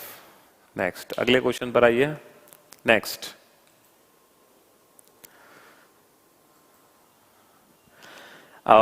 नंबर सीरीज का क्वेश्चन, बड़ा प्यारा सा क्वेश्चन है, बड़ा प्यारा सा क्वेश्चन था नंबर सीरीज का। और आप देखेंगे ये तो आप बड़े प्यार से क्वेश्चन बना देंगे। 132, 129, 124, 117, 106, 93 क्वेश्चन मार्क। और आप लोगों को मैंने नंबर सीरीज की क्या ट्रिक बताई है ना, स्टेप फॉर्म एक ट्रिक बताई थी। चलो लगाओ बेटा स्टेप फॉर्म अप्रोच लगाओ। 2.5 नंबर के क्वेश्चन है, 2.5 नंबर के क्वेश्चन। आईएएस बनाने के लिए तैयार हैं आप लोगों को ये क्वेश्चन, आईएएस। ठीक है, और देखो क्या ट्रिक बताई थी मैंने आपको, सर स्टेप फॉर्म बताया, स्टेप फॉर्म लगाना जरा। स्टेप फॉर्म 132 - 129 3 होगा, 129 - 124 5 होगा, 124 - 117 7 होगा, 117 - 106 11 होगा, और 106 - 93 13 होगा। अब काफी सारे स्टूडेंट ने जल्दबाजी में मिस्टेक कर दी, उनको लगा 2-2 का गैप है, 13 और 2 15 कर दिया, 93 में 15 ऐड कर दिया और आंसर दे दिया उन्होंने 108। तो ऑप्शन ही नहीं है यहाँ पर। अच्छा, माइनस कर दिया उन्होंने और 93 माइनस हो रहे ना बेटा, ये -3 -5 -7 -11 माइनस, उनको जल्दी जल्दी में लगा कि 2-2 का अंतर है, 2-2 के अंतर के चक्कर में उन्होंने -15 किया, -15 करके आंसर निकाल दिया कितना, 78। लेकिन 78 ऑप्शन ही नहीं था, है ना, 78 ऑप्शन ही नहीं था। ये यूपीएससी ने अच्छी बात करी, अगर 78 ऑप्शन दे देते तो स्टूडेंट नेगेटिव मार्किंग ले लेते 1/3। लेकिन 78 ऑप्शन ना होने की वजह से उन्होंने थोड़ा सोचा कि एग्जैक्टली है क्या बेटा। तो बेटा यहाँ पर 2-2 का अंतर नहीं है, ये प्राइम नंबर का डिफरेंस है, ये प्राइम नंबर का डिफरेंस है। 3 और 2 5 और 2 7, सॉरी प्राइम नंबर का डिफरेंस है बेटा 3 5 7 11 13, ये सारे these all are prime numbers, अभाज्य संख्याएं, ये अभाज्य संख्याएं हैं, प्राइम नंबर्स हैं ये अभाज्य संख्याएं। तो बेटा 13 के बाद अभाज्य संख्या कौन सी आती है, सर 13 के बाद 17 आती है। तो बेटा इसमें 17 कम कर दो, 13 में से 7 गए 6, 8 में से गया 7, तो आंसर आ जाएगा 76, ऑप्शन सी, ऑप्शन सी। तो ये जो डिफरेंस था बेटा वो प्राइम नंबर का डिफरेंस था। तो स्टेप फॉर्म इसको हम बोलते हैं, और एक ही स्टेप में आपने क्वेश्चन बना दिया, दूसरे स्टेप की जरूरत ही नहीं पड़ेगी। और 2.5 नंबर का क्वेश्चन आईएएस बनाने के लिए। चलिए नेक्स्ट क्वेश्चन पर आइए। नेक्स्ट, ओह ये भी बहुत ही मतलब ग्रेट क्वेश्चन, इस क्वेश्चन को भी हम कहेंगे अच्छा क्वेश्चन है। क्वेश्चन नंबर 49 जो क्वेश्चन आया है यूपीएससी में, ये क्वेश्चन भी शानदार क्वेश्चन है, और जो स्टूडेंट उससे पढ़ चुके हैं वो बता देंगे ये क्लॉक एरर का क्वेश्चन है और कौन सी टाइप का क्वेश्चन है। मैंने आपको 3 टाइप कराई थी बेटा, टाइप 1, टाइप 2, टाइप 3, और जो मेरे स्टूडेंट हैं उनको बहुत अच्छे से पता होगा ये कौन सी कैटेगरी का क्वेश्चन है। क्लास का ही क्वेश्चन है, क्लास के ही क्वेश्चन के पैटर्न पर बेस्ड है, सेम टू सेम। आप लोगों को बहुत अच्छे से याद होगा क्लॉक एरर में ये टाइप 3 है बेटा, ये टाइप 3 पैटर्न बेस्ड क्वेश्चन है ना। टाइप 3 में क्या होता था, घड़ी इतने घंटे में इतने मिनट आगे निकलती थी या इतने घंटे में इतने मिनट पीछे होती थी। देखो क्वेश्चन क्या है, एक घड़ी हर 24 घंटे में 10 मिनट आगे निकल जाती है, एक घड़ी हर 24 घंटे में 10 मिनट तेज चलती है, ठीक है। तो आप लोगों को याद होगा टाइप 3 के क्वेश्चन को कैसे सॉल्व करते थे, राइट और रॉन्ग के इक्वेशन से। पहले मैं आपको क्वेश्चन समझा दूं, एक घड़ी हर 24 घंटे में 10 मिनट तेज हो जाती है, ठीक है। अब हमने क्या किया, हमने ये किया कि इस घड़ी को हमने मंडे सुबह 8 बजे सही कर दिया। मतलब एक घड़ी है हमारी जो हर 24 घंटे में 10 मिनट आगे निकलती है, लेकिन हमने क्या कर दिया कि इस घड़ी में हमने मंडे सुबह 8 बजे इसको सही किया। सही करने का मतलब इस घड़ी में भी मैंने मंडे सुबह 8 ही बजा दी है, लेकिन अभी तो मैंने सही कर दिया घड़ी को। अब जब मैं कुछ दिन बाद घड़ी को देखूंगा वो फिर से गलत समय दिखाएगी। पूछो क्यों, क्योंकि सर घड़ी हर 24 घंटे में 10 मिनट तेज होती है, तो पक्का गलत समय दोबारा दिखाएगी। अब वही हुआ when the clock shows the time 6 PM Wednesday. हमने कुछ दिन बाद जब घड़ी को देखा तो वो बुधवार के शाम के 6 दिखा रही थी, लेकिन हमें पता है जो करेक्ट टाइम है, ट्रू टाइम है, वो इससे अलग होगा, क्योंकि ये वो टाइम है जो घड़ी हमारी खराब है, जो हर 24 घंटे में 10 मिनट तेज हो रही है। तो आप जरा सोचो जो ट्रू टाइम होगा वो इससे कम होगा या ज्यादा। सर ऑब्वियस सी बात है जो ट्रू टाइम होगा वो इससे कम होगा, और वही हमें बताना है कि वो करेक्ट टाइम क्या है। याद आ गया टाइप 3। तो ऐसे क्वेश्चन को बेटा कैसे सॉल्व करते थे, सर राइट और रॉन्ग की इक्वेशन बना के। देखो घड़ी हर 24 घंटे में कितना तेज होती है, 10 मिनट। इसका मतलब जब सही घड़ी 24 घंटे चलती है तो गलत घड़ी कितना चलती है, सर वो चलती है 24 घंटे प्लस 10 मिनट एक्स्ट्रा। 10 मिनट को मैं लिख सकता हूं 10/60 घंटे, 10/60 घंटे यानी कि 1/6 प्लस 1/6। जब सही घड़ी 24 घंटे चलती है तो गलत घड़ी चलती है 24 प्लस 1/6 घंटे, ठीक है, 24 प्लस 1/6 घंटे। और 24 छिक्के कितने होते हैं, 6 चौक 24, 6 दूनी 12 और 2 14 और 1, तो यानी कि ये हो गया 145/6 घंटे। तो जब सही घड़ी 24 घंटे चलती है तो गलत घड़ी चलती है 145/6 घंटे। ठीक है, अब यहां पर टोटल समय निकालो बेटा। टोटल समय कितना है?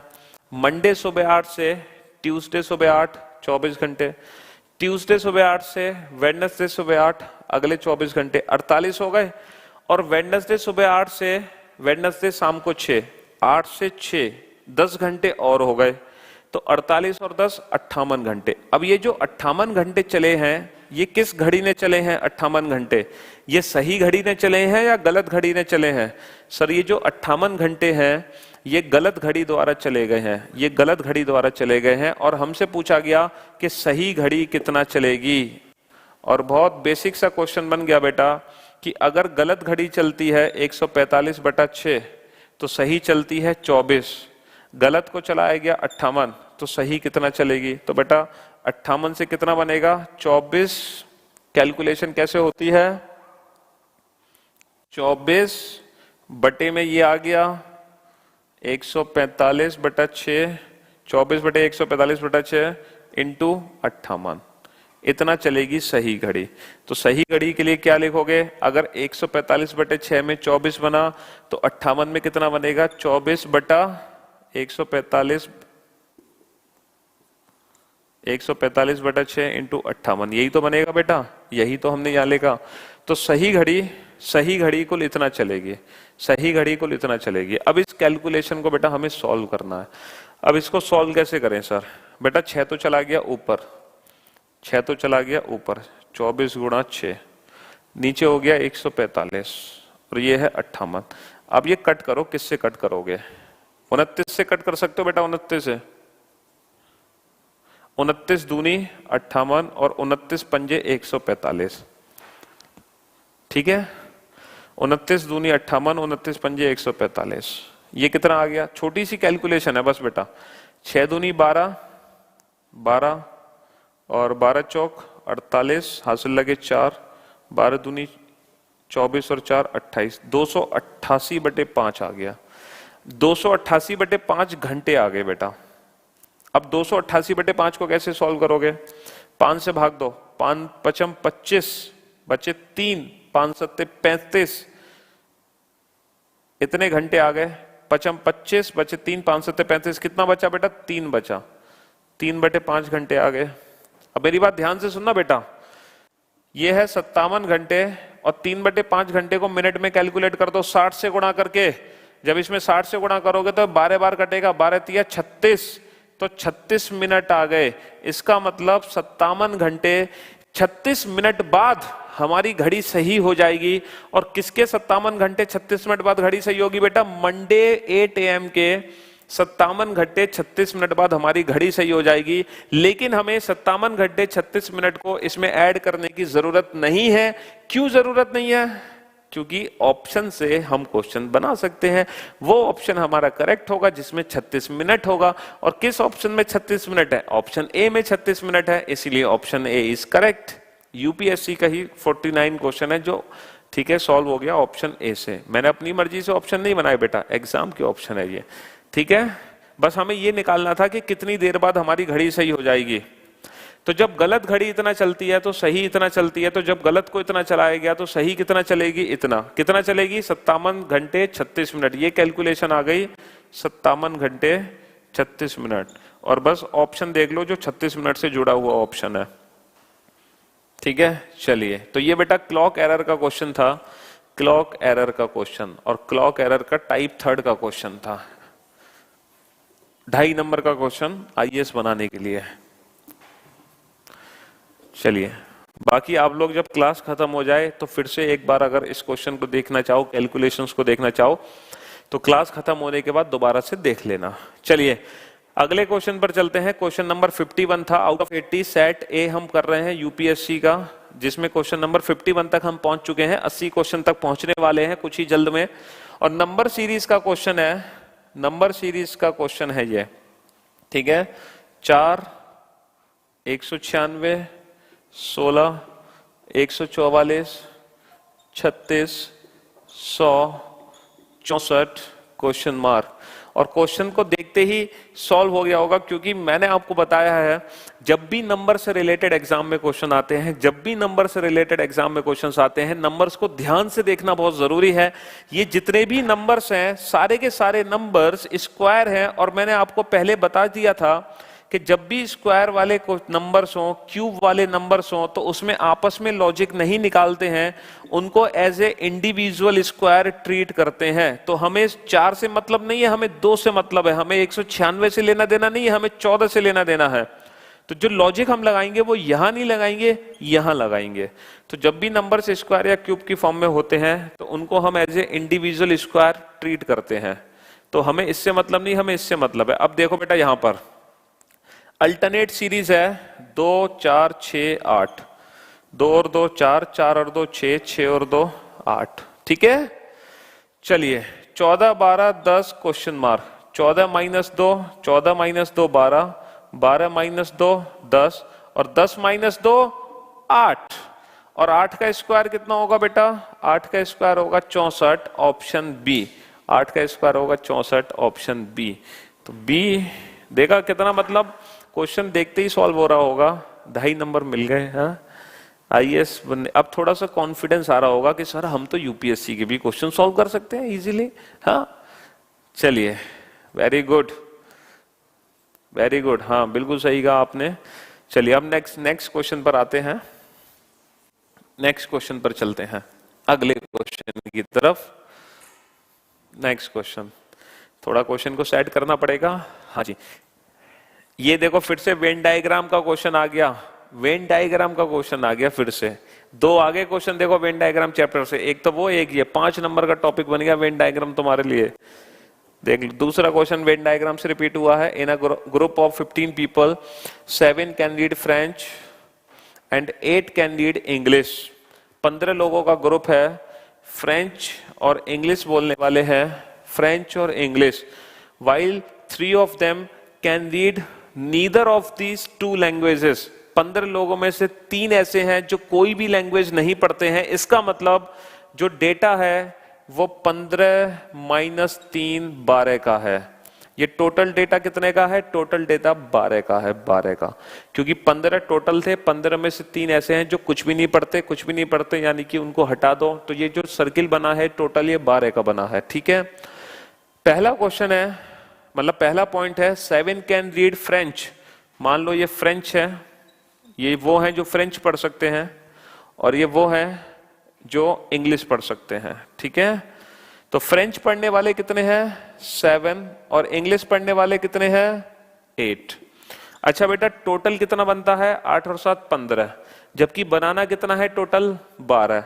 बनेगा 15, बनाना था 12, कितने की कमी करनी पड़ेगी? 3 की। तो वो 3 को कहां रख दो?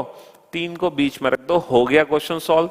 3 को बीच में रख दो, टोटल बना 15, बनाना था 12, कितने की कमी करनी पड़ेगी? 3 की। 3 को बीच में रख दो।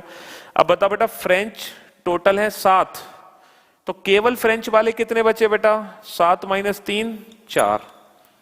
टोटल इंग्लिश है 11, सॉरी टोटल इंग्लिश है 8, टोटल इंग्लिश है 8। ये पूरा सर्किल 8 का है बेटा। 8 में से 3 आ गया, कितने बचे? 5। अब देखो क्वेश्चन हमसे क्या पूछा है? हमसे क्वेश्चन पूछा है the number of people who can read exactly 1 language. मतलब ऐसे कितने लोग हैं जो केवल एक लैंग्वेज पढ़ते हैं, और केवल एक लैंग्वेज पढ़ने वाले एक तो 4 हैं और दूसरे 5 है। 4 और 5 9। तो इस क्वेश्चन का आंसर आ गया 9, कि केवल एक लैंग्वेज पढ़ने वाले कितने हो गए? 4 और 5 9 हो गए। 4 + 5 9। तो इस क्वेश्चन का आंसर आ गया 9, ठीक है। चलिए, जिन लोगों को यूपीएससी से डर लगता था, मुझे उम्मीद है कि आज उनका डर दूर हो रहा होगा, हो रहा है ना। चलिए नेक्स्ट, अगले क्वेश्चन पर आते हैं। नेक्स्ट, लेटर सीरीज का क्वेश्चन आ चुका है हमारे सामने। और देखना, एक भी ऐसा चैप्टर नहीं है रीजनिंग में जो क्वेश्चन सी सेट में पूछे गए हैं, एक भी ऐसा क्वेश्चन नहीं है उस चैप्टर से जो चैप्टर हम नहीं पढ़ाते आपको, है ना। जो चैप्टर नहीं पढ़ा, सारे क्वेश्चन उन्हीं चैप्टर से आए हैं जो हम ऑलरेडी पढ़ते हैं। चलिए, क्वेश्चन है C dash A C C A A dash A dash B C dash B. और जो मेरे स्टूडेंट हैं उनको बहुत अच्छे से पता होगा कि इन क्वेश्चंस को सॉल्व करने की ट्रिक मैंने क्या बता रखी है आप लोगों को। देखो सबसे पहले काउंट करो total number of letter, total number of letter count करो कितने हैं। एक, 1 2 3 4 5 6 7 8 9 10 11 12 13 14 15। टोटल कितने हैं, टोटल है 15, टोटल है 15। और आप लोगों को बहुत अच्छे से पता है अगर टोटल 15 हैं तो ग्रुपिंग या तो 3-3 की होगी या 5-5 की होगी, या तो 3-3 की ग्रुपिंग होगी या 5-5 की ग्रुपिंग होगी। तो चलिए पहले हम 5-5 की ग्रुपिंग ट्राई कर लेते हैं, है ना, कहीं 5-5 की ग्रुपिंग से क्वेश्चन सॉल्व हो जाए। या तो 3-3 की ग्रुपिंग होगी या 5-5 की ग्रुपिंग होगी। चलो देखो बेटा ये सी है, सी के बाद ए है और यहां पर कुछ नहीं दिया। अच्छा ये लास्ट में सी है, सी के बाद ए है, ए के बाद बी है। क्या इन लेटर्स का प्रॉपर सीक्वेंस है? सर बिल्कुल। अगर हम ए बी सी की साइकिल देखते हैं तो ए बी सी की साइकिल में सी के बाद आता है ए और ए के बाद आता है बी। और देखो यहां पर ए से पहले ए है, यहां पर सी से पहले सी है, तो पक्का बी से पहले बी आएगा, पक्का बी से पहले बी आएगा। अच्छा यहां पर ए के बाद ए है तो फिर सी के बाद सी आएगा और फिर बी के बाद बी आएगा। लो क्वेश्चन ही सॉल्व हो गया ये तो। सी डबल सी ए। अब यहां पर बीच में क्या रखें, देखो सी सी ए बी, प्रॉपर सीक्वेंस बन गया। पहले दो का बन गया। अब आ जाओ मिड में, ए के बाद क्या आता है बी, बी के बाद क्या आता है सी, बन गया proper C A B, proper sequence बन गया। यानी कि कौन सा ऑप्शन हो गया हमारा, ऑप्शन कौन सा हो गया, सी बी बी बी। कौन सा ऑप्शन करेक्ट है, ऑप्शन करेक्ट है ऑप्शन बी, ऑप्शन बी हमारे क्वेश्चन का आंसर हो गया। Very good. देखा लेटर सीरीज का भी क्वेश्चन हमने बना दिया अपने ही अप्रोच से, ठीक है। तो प्रॉपर सीक्वेंस था ये एबीसी का। चलिए नेक्स्ट क्वेश्चन की तरफ आते हैं। क्वेश्चन नंबर 54 तक पहुंच चुके हैं और 57 क्वेश्चन आपके सामने है, 57। और डायरेक्शन का क्वेश्चन फिर से आपके सामने आ चुका है। तो वेन डायग्राम के 5 नंबर के क्वेश्चन, 2 क्वेश्चन वेन डायग्राम से मिले, डायरेक्शन से भी 2 क्वेश्चन आपको मिले हैं, यानी कि डायरेक्शन भी 5 नंबर का आया है। और मैंने आपको कहा भी था कि डायरेक्शन मोस्ट इंपोर्टेंट टॉपिक है हर एग्जाम के लिए, चाहे यूपीएससी का पेपर हो, बैंक का पेपर हो, सीजीएल का पेपर हो, रेलवे का पेपर हो, आरपीएफ का पेपर हो, एचएसएससी का पेपर हो, एलडीसी हो, सीएचएसएल हो, रेलवे हो, एनटीपीसी हो, आरपीएफ हो, कोई भी एग्जाम हो, CPO, Delhi police, Haryana police, कुछ भी, डायरेक्शन तो कंफर्म है। चलिए क्वेश्चन सॉल्व करते हैं। क्या है, तो डायरेक्शन का क्वेश्चन है, तो पहले डायरेक्शंस को एक बार इंडिकेट कर लें तो अच्छा होगा हमारे लिए। East west north south. फिर से देखते हैं 2.5 नंबर का क्वेश्चन क्या कहता है। ए अपने घर से प्रारंभ कर पूर्व की ओर 20 मीटर चला। तो ए ने 20 मीटर पूर्व की ओर चला, ठीक है, बहुत अच्छी बात है भाई। जहां उसका मित्र बी उससे मिलता है, भाई ए यहां से चलना शुरू करता है और यहां पर वो अपने मित्र से मिलता है बी से।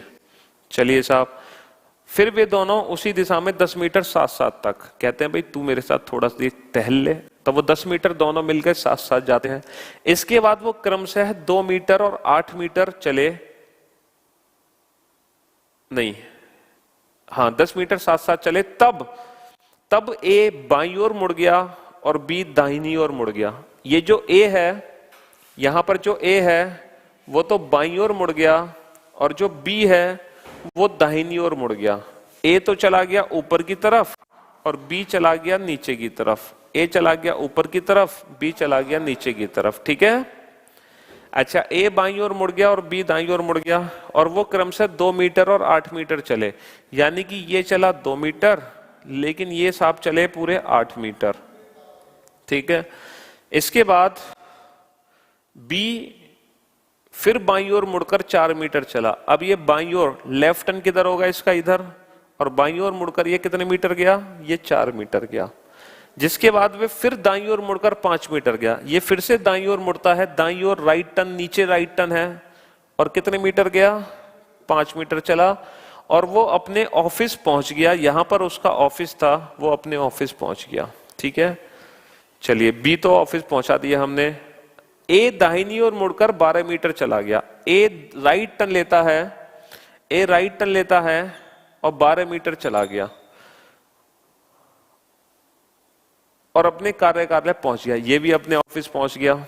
अब हमसे पूछा क्या है, दोनों कार्यालयों के बीच की न्यूनतम दूरी करती है। What is the distance between both offices. ये डिस्टेंस हमें निकालनी है, ये दूरी हमें निकालनी है। और दूरी निकालने का भी अप्रोच आपको बहुत अच्छे से पता है। इसमें पाइथागोरस थ्योरम लगानी पड़ेगी, राइट एंगल ट्राइंगल। और आप लोगों को मैंने बताया भी था, जब भी ऐसा कोई क्वेश्चन आता है तो पाइथागोरस थ्योरम लगाओ, क्वेश्चन आसानी से बनेगा। In triangle ABC, ABC triangle में पाइथागोरस थ्योरम हम लगा सकते हैं। इन ट्राइंगल एबीसी कैसे लगाओगे बेटा पाइथागोरस थ्योरम एबीसी ट्राइंगल में? ये जो बीसी है सबसे बड़ी लेंथ, इसका स्क्वायर क्या होगा? A C square plus A B square, A C square plus A B square. अच्छा, ए सी की वैल्यू कितनी है? देखो ए सी की वैल्यू कैसे कैलकुलेट करोगे? ए सी की वैल्यू 2 ये है, 8 ये है और 5 ये है। तो 5 और 8 13 और 2 15, 15 स्क्वायर। अच्छा, ए बी की वैल्यू कितनी है? 12 स्क्वायर। तो 225 प्लस 144 कितना आ गया? ये कुछ गड़बड़ कर दी ना हमने, ये 12 नहीं है, ए बी 12 नहीं है, यही तो गड़बड़ कर दी हमने। क्योंकि जो 12 है वो तो टोटल है, 12 तो टोटल है, 4 ये है, तो ये कितनी बची? ये डिस्टेंस बची 8। तो बेटा ये 8 स्क्वायर है, 8 स्क्वायर यानी कि 64, और इसमें ऐड होगा 64 तो बनेगा 289। तो अगर BC स्क्वायर 289 है तो यहां पर BC की वैल्यू कितनी आ गई? 17 किलोमीटर। तो BC की वैल्यू यहां पर कितनी आ गई? BC की वैल्यू आ गई 17 किलोमीटर। ठीक है, 17 किलोमीटर आ गई BC की वैल्यू। 17 किलोमीटर नहीं, 17 मीटर, क्योंकि हर चीज मीटर में चल रही है, तो मीटर में आंसर हो गया ऑप्शन बी। तो इस क्वेश्चन का आंसर आ गया ऑप्शन बी। लेकिन आप लोगों ने देखा सिर्फ और सिर्फ फिगर बनाना था, बाकी कैलकुलेशन तो आसान है, क्योंकि डायरेक्शन में जब भी डिस्टेंस पूछते हैं तो मेनली पाइथागोरस थ्योरम से ही निकलती है। बाकी ट्राइंगल की और कोई भी प्रॉपर्टी यूज नहीं होती। आप सोचो सर और कोई ट्राइंगल की प्रॉपर्टी यूज होगी? नहीं होगी। ठीक है, तो बाकी देखो आप लोगों का ये सॉल्यूशंस देखने हैं, तो बाकी आप जब क्लास खत्म हो जाए उसके बाद प्रॉपर आप वीडियो पॉज कर करके आप इन सॉल्यूशंस को देख सकते हो। ठीक है, चलिए नेक्स्ट क्वेश्चन पर आते हैं। ओहो, कैलेंडर का दूसरा क्वेश्चन, कैलेंडर का दूसरा क्वेश्चन। देखो कौन कौन से टॉपिक्स हैं जिनसे डबल डबल क्वेश्चन आए हैं। Calendar, Venn diagram, direction, number series, ये 4 टॉपिक ऐसे हैं जो 5-5 नंबर के आ गए। यूपीएससी में 20 नंबर के क्वेश्चन, 4 टॉपिक। नंबर सीरीज के भी 2 क्वेश्चन आ गए, कैलेंडर से भी 2 क्वेश्चन आ गए, वेन डायग्राम के भी 2 क्वेश्चन आ गए, डायरेक्शन का भी 2 क्वेश्चन आ गए, है ना। Which year has the same calendar as the, और ये क्लास का क्वेश्चन पूछ लिया गया है। जो स्टूडेंट हैं मेरे उनको बहुत अच्छे से पता होगा, क्लास का क्वेश्चन है ये, तो क्लास का क्वेश्चन है, क्लास नोट्स का क्वेश्चन है। क्योंकि आप लोगों को बहुत अच्छे से पता है किसी भी नॉर्मल ईयर को रिपीट होने में लगते हैं या तो 11 साल या 6 साल। कुछ स्टूडेंट 11 साल पढ़ लेते हैं, लेकिन वो गलत है बेटा। 11 या फिर 6 साल लगते हैं किसी भी साधारण वर्ष को रिपीट होने में। और मैंने आपको साफ साफ नोट लिखाया है कि जो 6 वर्ष में रिपीट होते हैं नॉर्मल ईयर, जो 6 वर्ष में रिपीट होते हैं नॉर्मल ईयर, वो कुछ खास होते हैं। और उनकी पहचान ये है कि 6 वर्ष में वो नॉर्मल ईयर रिपीट होते हैं जो लीप ईयर के तुरंत बाद आते हैं। 6 साल में वो नॉर्मल ईयर रिपीट होते हैं जो लीप ईयर के तुरंत बाद आते हैं। और क्वेश्चन जो पूछा गया था 2009, और 2009 भी एक ऐसा वर्ष है जो लीप ईयर के तुरंत बाद आया है, 2008 के। तो इसीलिए ये 11 साल में रिपीट नहीं होगा। कितने साल में रिपीट होगा? 6 साल में रिपीट होगा। तो 2009 और 6 बनते हैं 2015। ठीक है, 2 सेकंड लगे थे 2.5 नंबर पाने में, आईएएस बनने की ओर चलने में। सिर्फ 2 सेकंड का क्वेश्चन था कि 6 साल बाद रिपीट कर दो, 2009 और 6 15। क्योंकि ये क्लास नोट्स का क्वेश्चन था, मैंने लिखाया है आप लोगों को कि 6 साल में रिपीट हो जाता है। ओहो, अल्फाबेटिकल सीरीज का बड़ा आसान सा क्वेश्चन है, लेकिन देखो थोड़ा सा और पेशेंस रखना है। 80 क्वेश्चन तक बस पहुंचने ही वाले हैं, 68 क्वेश्चन तक पहुंच चुके हैं और गैप कर करके क्वेश्चंस आ रहे हैं। हाँ जी, क्योंकि क्वेश्चन नंबर उस 10 का वेट कर लो बेटा, जो क्यूबॉइड का क्यूब का क्वेश्चन है ना, वो शानदार क्वेश्चन है, बहुत ही अच्छा क्वेश्चन है, जिसको हम कराएंगे सबसे लास्ट में, ठीक है, उस तक के लिए वेट करना पड़ेगा। हाँ जी, तो देखो ये क्वेश्चन क्या है, if every alternative letter of English alphabet from V onwards including B. आप लोगों को पता है जो अंग्रेजी वर्णमाला होती है वो हमारी ये होती है। अब ये हमसे क्या कहना चाह रहे हैं कि बी को बी से शुरू करते हुए प्रत्येक दूसरा अक्षर, हालांकि ये भी मैंने क्लास में ऑड और इवन सीरीज के क्वेश्चन आपको कराए थे। तो क्वेश्चन ये है कि बी से शुरू करती है, बी से शुरू करते हुए जितने भी अल्टरनेट लेटर हैं उनको हम लिख देते हैं लोअर केस में, इनको हम लिख देते हैं लोअर केस में, और बाकी के लेटर्स को लिखते हैं हम अपर केस में, बाकी के लेटर्स को लिखते हैं अपर केस में, है ना, कैपिटल फॉर्म में। तो हमें बताना है कि first month of the second half of year, second half का मतलब हमारे 12 महीने होते हैं, तो फर्स्ट हाफ में 6 महीने आते हैं, सेकेंड हाफ में अगले 6 महीने आते हैं, और सेकेंड हाफ का पहला महीना होता है जुलाई। और ये सोचने की जरूरत नहीं है क्योंकि चारों ऑप्शन में जुलाई है, ठीक है। तो जुलाई को हम कैसे लिखेंगे इस फॉर्मेट में, तो आप लोगों को बहुत अच्छे से पता है बेटा, ये जो इवन सीरीज है, इवन सीरीज को स्मॉल लेटर में लिख दो और बाकी को कैपिटल में। अब देखो जे जो है, जे वो 10वें स्थान पर आता है, जे तो 10वां मतलब इवन, इवन मतलब स्मॉल। यू 21वें स्थान पर आता है, 21 मतलब ऑड, ऑड को लिखना है कैपिटल। एल, एल 12वें स्थान पर आता है, 12 मतलब इवन, इवन को लिखना है स्मॉल। और वाई 25वें स्थान पर आता है, 25 मतलब ऑड, ऑड को लिखना है कैपिटल। तो ये हमारे क्वेश्चन का आंसर हो गया, और इस क्वेश्चन का आंसर कौन सा बना, ऑप्शन डी, ऑप्शन डी इस क्वेश्चन का आंसर हो गया, ऑप्शन डी। चलिए नेक्स्ट क्वेश्चन की तरफ चलते हैं, अगले क्वेश्चन की तरफ। देखो 70वें क्वेश्चन तक हम पहुंच चुके हैं, और ये क्या कहें, ये भी क्वेश्चन वही है जो हम करते ही रहते हैं।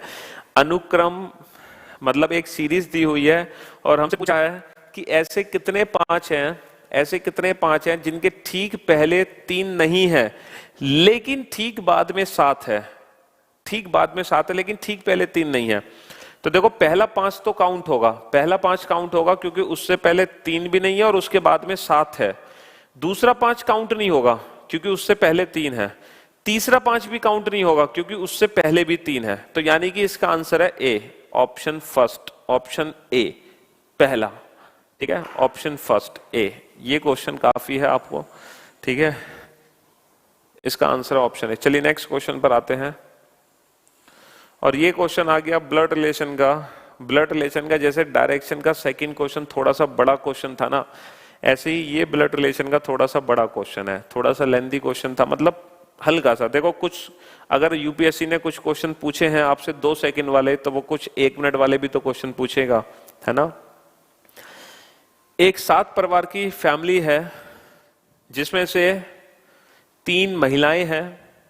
जी इज अ विडो, जी विधवा है, ठीक है, जी विधवा है, और डी के पिता एफ की साली या भाभी है ना। डी के पिता एफ, अगर ये डी है तो बेटा इनके पिता को कहां बनाएंगे, इनसे ऊपर।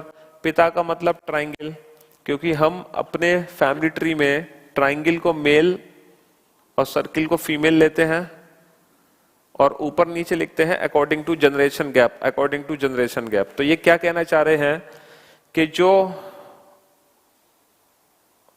जी है वो विधवा है, और वो डी के पिता एफ, डी के पिता एफ की या तो भाभी है, इसकी कौन है, या तो इसकी भाभी है या फिर इसकी साली है। इसकी साली मतलब इसकी पत्नी, ये इसकी पत्नी है, इसकी पत्नी की बहन है, या तो जी, या तो ये है जी, या फिर इसकी भाभी, भाभी मतलब इसके भाई, इसके भाई की पत्नी, इसके भाई। अब इसका भाई तो देखो विधवा है, विधवा मतलब इसका भाई नहीं है, तो यानी कि जी यहां पर है, ये गैप लगा देते हैं इसके भाई के लिए, ठीक है। या तो जी ये है या फिर जी ये है, ठीक, एक काम करते हैं, इसका भाई बना देते हैं और उसकी शादी करा देते हैं जी से। तो अब ये यहां पर है नहीं क्योंकि ये विधवा है। चलिए अगले पॉइंट की तरफ चलते हैं। बी और डी एक ही माता पिता की संतान है।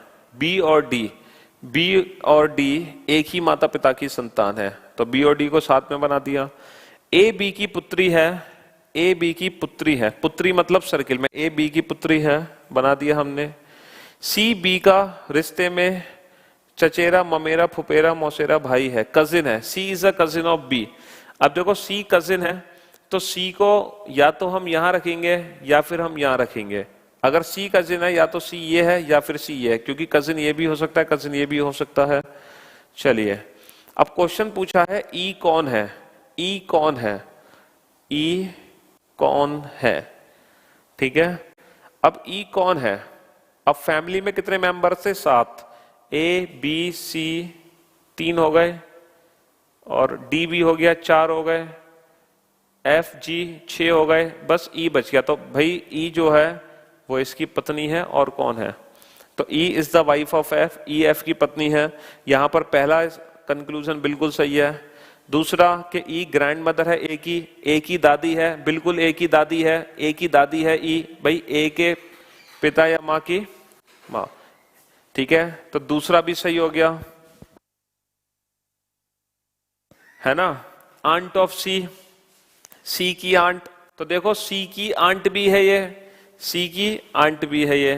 तो यहां पर तीनों ही कंक्लूजन एकदम सही है, तीनों ही कंक्लूजन सही है, इसलिए इस क्वेश्चन का आंसर होगा option D, first second and third, तीनों ही कंक्लूजन एकदम सही है। क्वेश्चन नंबर 71 तक पहुंच चुके हैं हम, जल्दी हम क्वेश्चन को खत्म करने वाले हैं 80 क्वेश्चंस तक, बस वो 10वां क्वेश्चन मुझे कराना है जिसका हमें बेसब्री से इंतजार था। If dollar means divide, at the rate means multiply, देखो बोर्ड मास का क्वेश्चन आ चुका है।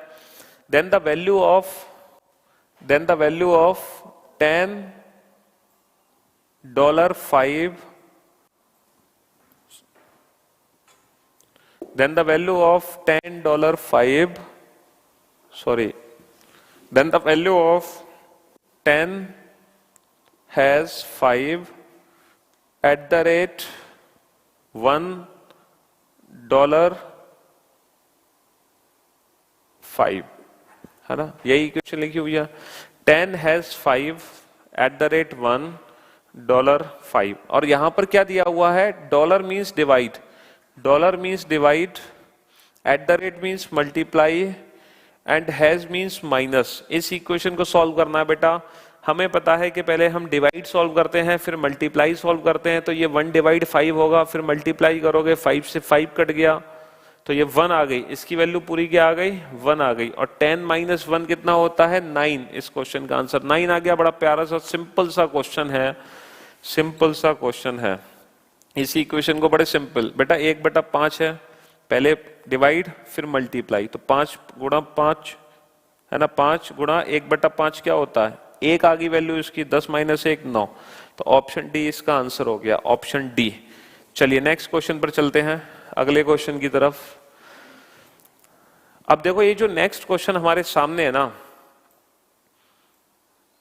क्वेश्चन नंबर 29 पे कैसे पहुंच गए हम, क्वेश्चन नंबर 29 तो नहीं होगा ये, नेक्स्ट करना, हम तो आगे बढ़ रहे हैं, पीछे कैसे चले गए, हो सकता है सीक्वेंस में थोड़ी सी प्रॉब्लम हो। चलिए कोई बात नहीं, क्वेश्चन नंबर 29 लगा दो, हम आगे तक पहुंच गए हैं, हो सकता है 1-2 क्वेश्चन। चलिए question number 29, A 5 story building with floor 1 to 5, एक 5 फ्लोर की मंजिला है, इमारत है, ठीक है, एक 5 मंजिला इमारत है जिसमें 1 से लेके 5 तक तल है, ठीक है, जिसको 4 विभिन्न रंगों से रंगा गया है, ठीक है, 4 विभिन्न रंगों से रंगा गया है, और एक तल को रंगने के लिए सिर्फ एक ही रंग इस्तेमाल करना है, ठीक है। हमारे पास 5 फ्लोर की बिल्डिंग है, ठीक है, इस तरीके से बना लेते हैं, 1 2 3 4 5, ये फर्स्ट फ्लोर, ये सेकंड फ्लोर, ये थर्ड फ्लोर, ये फोर्थ फ्लोर, ये 5th फ्लोर। और इन 5 मंजिला इमारत को हमने 4 अलग अलग रंग से रंगा, 4 अलग अलग रंग से रंगा है। ठीक है, हमारे पास 4 कलर है टोटल। अब क्वेश्चन क्या पूछा है हमसे, कंसीडर द फॉलोइंग स्टेटमेंट, 3 कथन है और हमें ये बताना है, तो यह सुनिश्चित करने के लिए कि कोई भी 2 क्रमागत तल भिन्न भिन्न रंगों से रंगे गए हैं। हमें यह बताना है कि कोई भी 2 कंसेक्यूटिव फ्लोर अलग अलग रंग से रंगे गए हैं। इसके लिए हमें किस स्टेटमेंट की जरूरत है, ये पता करने के लिए कि कोई भी 2 फ्लोर अलग अलग कलर से हैं, इसके लिए हमें किस स्टेटमेंट की जरूरत पड़ेगी। और देखो बेटा, 4 रंग का हमें यूज करना है, यहां पर 4 रंग का यूज करना है। इसका मतलब कोई भी एक कलर 2 बार यूज होगा, कोई भी एक कलर 2 बार यूज होगा, क्योंकि 4 अलग अलग कलर हैं। पहला क्वेश्चन है, पहला स्टेटमेंट है, the middle 3 floors are painted in different colour. देखो बेटा, अगर हम इन तीनों फ्लोर को डिफरेंट कलर से पेंट कर दें, है ना, middle 3 floor are painted with different colour. ठीक है, अगर हम डिफरेंट कलर से पेंट कर देते हैं, ठीक है, बीच के 3 तलों को भिन्न भिन्न रंगों से रंग दिया हमने, तो यानी कि पहला स्टेटमेंट सफिशिएंट है ये बताने के लिए कि ये 2 ऐसे हैं, ये 2 ऐसे हैं जो अलग अलग रंग से रंगे गए हैं। तो पहला स्टेटमेंट तो काफी है इस क्वेश्चन को सॉल्व करने के लिए। अच्छा, दूसरा स्टेटमेंट क्या है, the second and the 4th floor are painted in different colour. बेटा, सेकंड और 4th फ्लोर ये अलग अलग रंग से रंगे गए हैं। अगर ये अलग अलग रंग से रंगे गए हैं तो फिर 2 कंसेक्यूटिव अलग अलग रंग से रंगे जाएं, इस स्टेटमेंट से इंफॉर्मेशन नहीं निकाली जा सकती। क्योंकि मान लो अगर ये अलग अलग रंग से रंगे गए हैं तो हो सकता है सेम कलर यहां भी आ जाए, सेम कलर यहां भी आ जाए, यहां भी आ जाए। तो इस स्टेटमेंट से तो नहीं बता सकते हम कि 2 कंसेक्यूटिव फ्लोर अलग अलग रंग से रंगे जाएंगे। तीसरे स्टेटमेंट पर आ जाओ बेटा। तीसरा स्टेटमेंट है, the 1st and 5th floor are painted red. देखो, तीसरा स्टेटमेंट ये कहता है कि ये भी रेड कलर है और ये भी रेड कलर है। हमें टोटल 4 कलर यूज करने हैं। अगर 4 कलर यूज करने हैं, एक कलर को हम 2 ही बार यूज कर सकते हैं, जिसको हमने यूज कर लिया। अब हमारी मजबूरी हो गई बाकी के तीनों कलर को यहां पर रखने की, और जैसे ही आप बाकी के तीनों कलर को यहां पर रखोगे तो उसको रखते ही हम बता देंगे कि कौन से 2 हैं जो अलग अलग रंग से रंगे गए हैं। मान लो येलो, ब्लू, ग्रीन। तो यानी कि तीसरे स्टेटमेंट से भी हम ये कह सकते हैं कि कौन से 2 फ्लोर हैं जो अलग अलग रंग से रंगे गए हैं। तीसरे स्टेटमेंट से भी इंफॉर्मेशन ये बताई जा सकती है। तो चलिए ऑप्शन पर आते हैं। केवल दूसरा स्टेटमेंट सफिशिएंट है, तो सर दूसरा स्टेटमेंट तो सफिशिएंट नहीं है, तो ऑप्शन ए हो गया गलत। ऑप्शन बी पर आते हैं। केवल तीसरा स्टेटमेंट सफिशिएंट है, यस, केवल तीसरा स्टेटमेंट सफिशिएंट है, बिल्कुल सफिशिएंट है। सर जरा बाकी के ऑप्शन को भी देख लो एक बार। चलो ऑप्शन सी पर आते हैं। ऑप्शन सी कहता है statement first is not sufficient, पहला सफिशिएंट नहीं है, जबकि हमें पता है कि पहला सफिशिएंट है, इसीलिए ये ऑप्शन गलत है। ऑप्शन डी क्या कहता है? ऑप्शन डी कहता है statement third is not sufficient, जबकि स्टेटमेंट थर्ड सफिशिएंट है, इसलिए ये भी गलत है। तो इसलिए इस क्वेश्चन का आंसर होगा option B, only third statement sufficient to answer the question. Answer क्या देना था? हमें ये बताना था ऐसे कौन से 2 कंसेक्यूटिव फ्लोर हैं जो अलग अलग रंग से रंगे गए हैं, और ये हम केवल थर्ड स्टेटमेंट से भी बता सकते थे और ये हम केवल फर्स्ट स्टेटमेंट से भी बता सकते हैं, दोनों से बता सकते हैं। लेकिन अकॉर्डिंग टू ऑप्शन हमारा कौन सा ऑप्शन बना? ऑप्शन बी बना। चलिए नेक्स्ट क्वेश्चन पर आओ। नेक्स्ट क्वेश्चन देखो, ये इनइक्वलिटी का क्वेश्चन है। If x is greater than और इक्वल टू y, ये कह रहे हैं y नहीं 25, ये कह रहे हैं जो x की वैल्यू है वो ग्रेटर देन और इक्वल टू 25 है। x is greater than equal to 25 and y is less than और equal to 40, y is less than और इक्वल टू 40। तो हमें बताना है कि कौन सा स्टेटमेंट सही है। तो बेटा इन दोनों इक्वेशन को पहले सॉल्व करते हैं। इसका मतलब यह है कि x की वैल्यू 25 भी हो सकती है, 26 भी हो सकती है, 27 भी हो सकती है, 28 भी हो सकती है, मैक्सिमम कितनी भी हो सकती है। और इस स्टेटमेंट का मीनिंग यह है कि जो y की वैल्यू है वो 40 भी हो सकती है, फिर 39, 38 घटती जाएगी, कम होती जाएगी, ज्यादा नहीं हो सकती। अब पहला स्टेटमेंट क्या कहता है कि x is greater then y। क्या x बेटा y से बड़ा है हर कीमत पर? सर नहीं, हम कैसे कंफर्म कर सकते हैं? ये तो छोटी वैल्यू भी है, हाँ आगे जाके वो बड़ा हो सकता है, लेकिन ये हमेशा एक्स वाई से बड़ा है। क्या ये बात सही है? नहीं सर, ऑप्शन ए गलत। ऑप्शन बी पर आओ, y minus x is greater then 15। क्या बेटा y माइनस एक्स हमेशा 15 से बड़ा होगा? बिल्कुल नहीं सर। मान लो मैं x की वैल्यू 100 ले लूं, तो क्या y माइनस एक्स 15 से बड़ा है? नहीं, क्योंकि अगर x की वैल्यू 100 ले लोगे तो y माइनस एक्स 15 से बड़ा नहीं हो सकता। चलो ऑप्शन सी पर आओ। ऑप्शन सी कहता है y minus x is less than और इक्वल टू 15। ये कह रहे हैं कि जो y माइनस एक्स है वो मैक्सिमम 15 हो सकता है, बाकी 15 से छोटा ही होगा। जो y माइनस एक्स है वो मैक्सिमम 15 हो सकता है, वरना वो 15 से छोटा ही होगा। चलो देखते हैं कि y माइनस एक्स की वैल्यू कितनी होगी। क्या मैक्सिमम 15 हो सकती है? अब देखो हमें मैक्सिमम वैल्यू लेनी है y माइनस एक्स की, तो बेटा maximum value y minus x की हम तब ले सकते हैं जब y की वैल्यू मैक्सिमम हो और x की वैल्यू मिनिमम हो। अब ये बताओ y की मैक्सिमम वैल्यू कितनी है? y की मैक्सिमम वैल्यू है 40 और x की मिनिमम वैल्यू कितनी है? x की मिनिमम वैल्यू 25, क्योंकि x की वैल्यू फिर 25 से ज्यादा हो जाएगी और y की वैल्यू 40 से कम। तो y मैक्सिमम में 40 देगा, x मिनिमम में 25 देगा और इन दोनों का डिफरेंस कितना आएगा? 15। यानी कि ये ज्यादा से ज्यादा 15 हो सकता है और वरना हमेशा 15 से कम ही होगा। यानी कि ऑप्शन सी हमारा क्या हो गया? ऑप्शन सी करेक्ट हो गया। ऑप्शन सी इज करेक्ट, क्योंकि y माइनस एक्स की वैल्यू ज्यादा से ज्यादा 15 हो सकती है। हमने मैक्सिमम केस ले लिया बेटा, y माइनस एक्स का मैक्स केस ले लिया हमने। तो ज्यादा से ज्यादा कितनी वैल्यू निकली? 15 निकली, यानी कि वैल्यू ज्यादा से ज्यादा 15 या 15 से कम होगी। ठीक है, तो इसलिए ऑप्शन सी इज करेक्ट। चलिए नेक्स्ट क्वेश्चन पर आते हैं।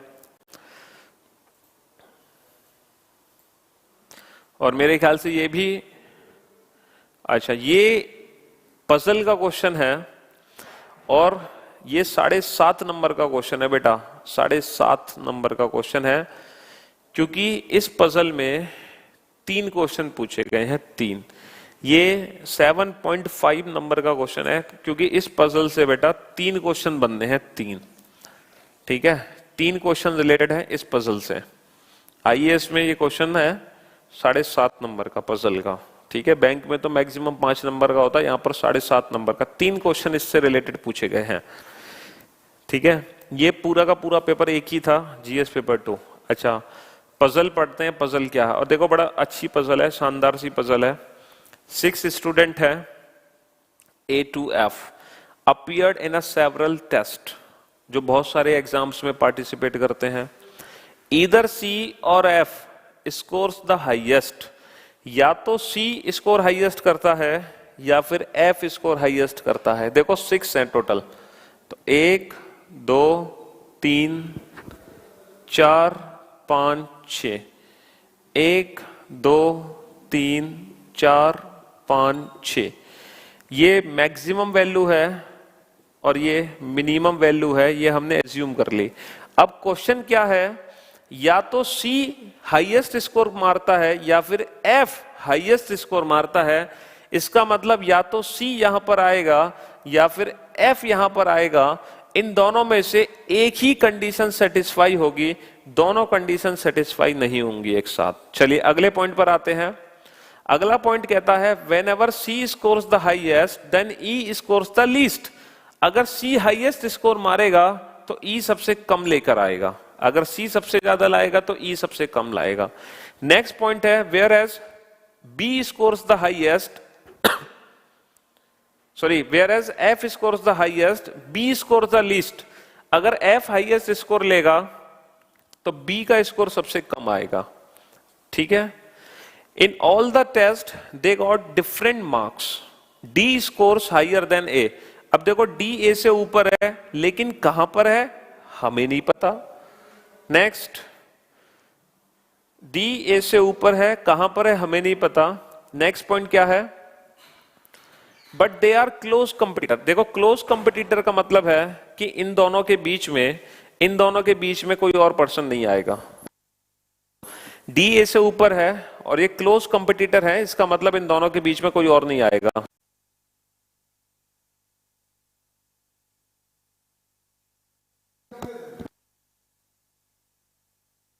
हाँ जी, डी ए से ऊपर है, लेकिन इन दोनों के बीच में कोई नहीं आएगा क्योंकि ये क्लोज कंपटीटर है।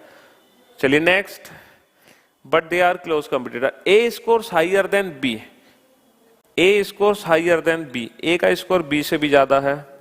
चलिए C scores higher than A, अब सी का ए से ऊपर है और हमें पता था एक क्लोज कंपटीटर है, इसका मतलब सी यहां पर आएगा, सी यहां पर आएगा। ये कंडीशन अलग से है, ठीक है। चलिए इस कंडीशन का यूज हम बाद में करेंगे। अब हमसे क्वेश्चन क्या पूछा गया, क्वेश्चन नंबर 76 को ध्यान से देखो। क्वेश्चन नंबर 76 क्वेश्चन क्या कहता है, देखो ये कंडीशन बेस्ड क्वेश्चन है, पजल के 3 क्वेश्चन है, तीनों क्वेश्चन कंडीशन बेस्ड है। क्वेश्चन नंबर 76 क्या कहता है, if F stand second in the ranking, अगर एफ का स्थान दूसरा है। अब मुझे एक बात बताओ, अगर ये कहते हैं कि एफ का स्थान दूसरा है, इसका मतलब हम ये वाला केस कंसीडर नहीं कर रहे।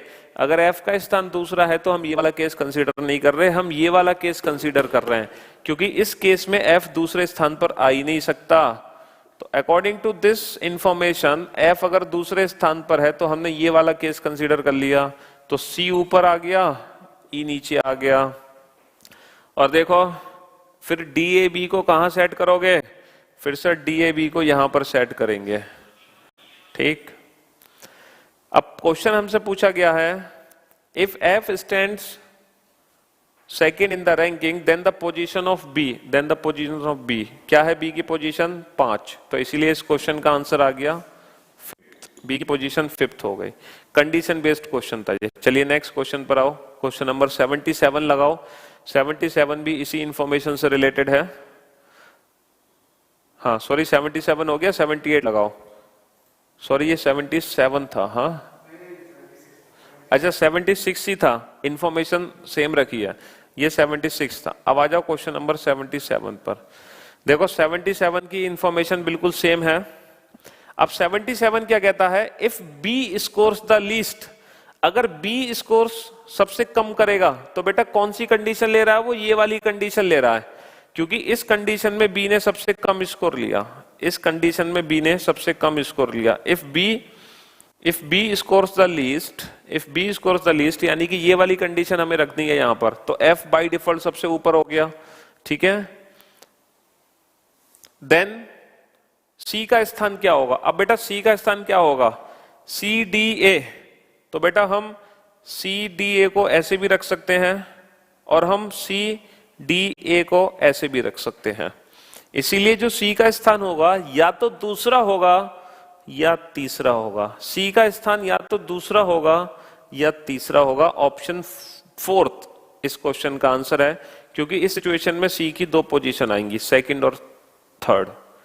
चलिए नेक्स्ट आते हैं क्वेश्चन नंबर 78 पर। क्वेश्चन नंबर 78 क्वेश्चन क्या कह रहा है, इफ ई रैंक थर्ड, अगर बेटा ई की रैंक थर्ड है, अगर ई की रैंक थर्ड है तो इसका मतलब ये वाला केस नहीं ले रहे हम, इसका मतलब ये वाला केस ले रहे हैं। अगर ई की रैंक थर्ड है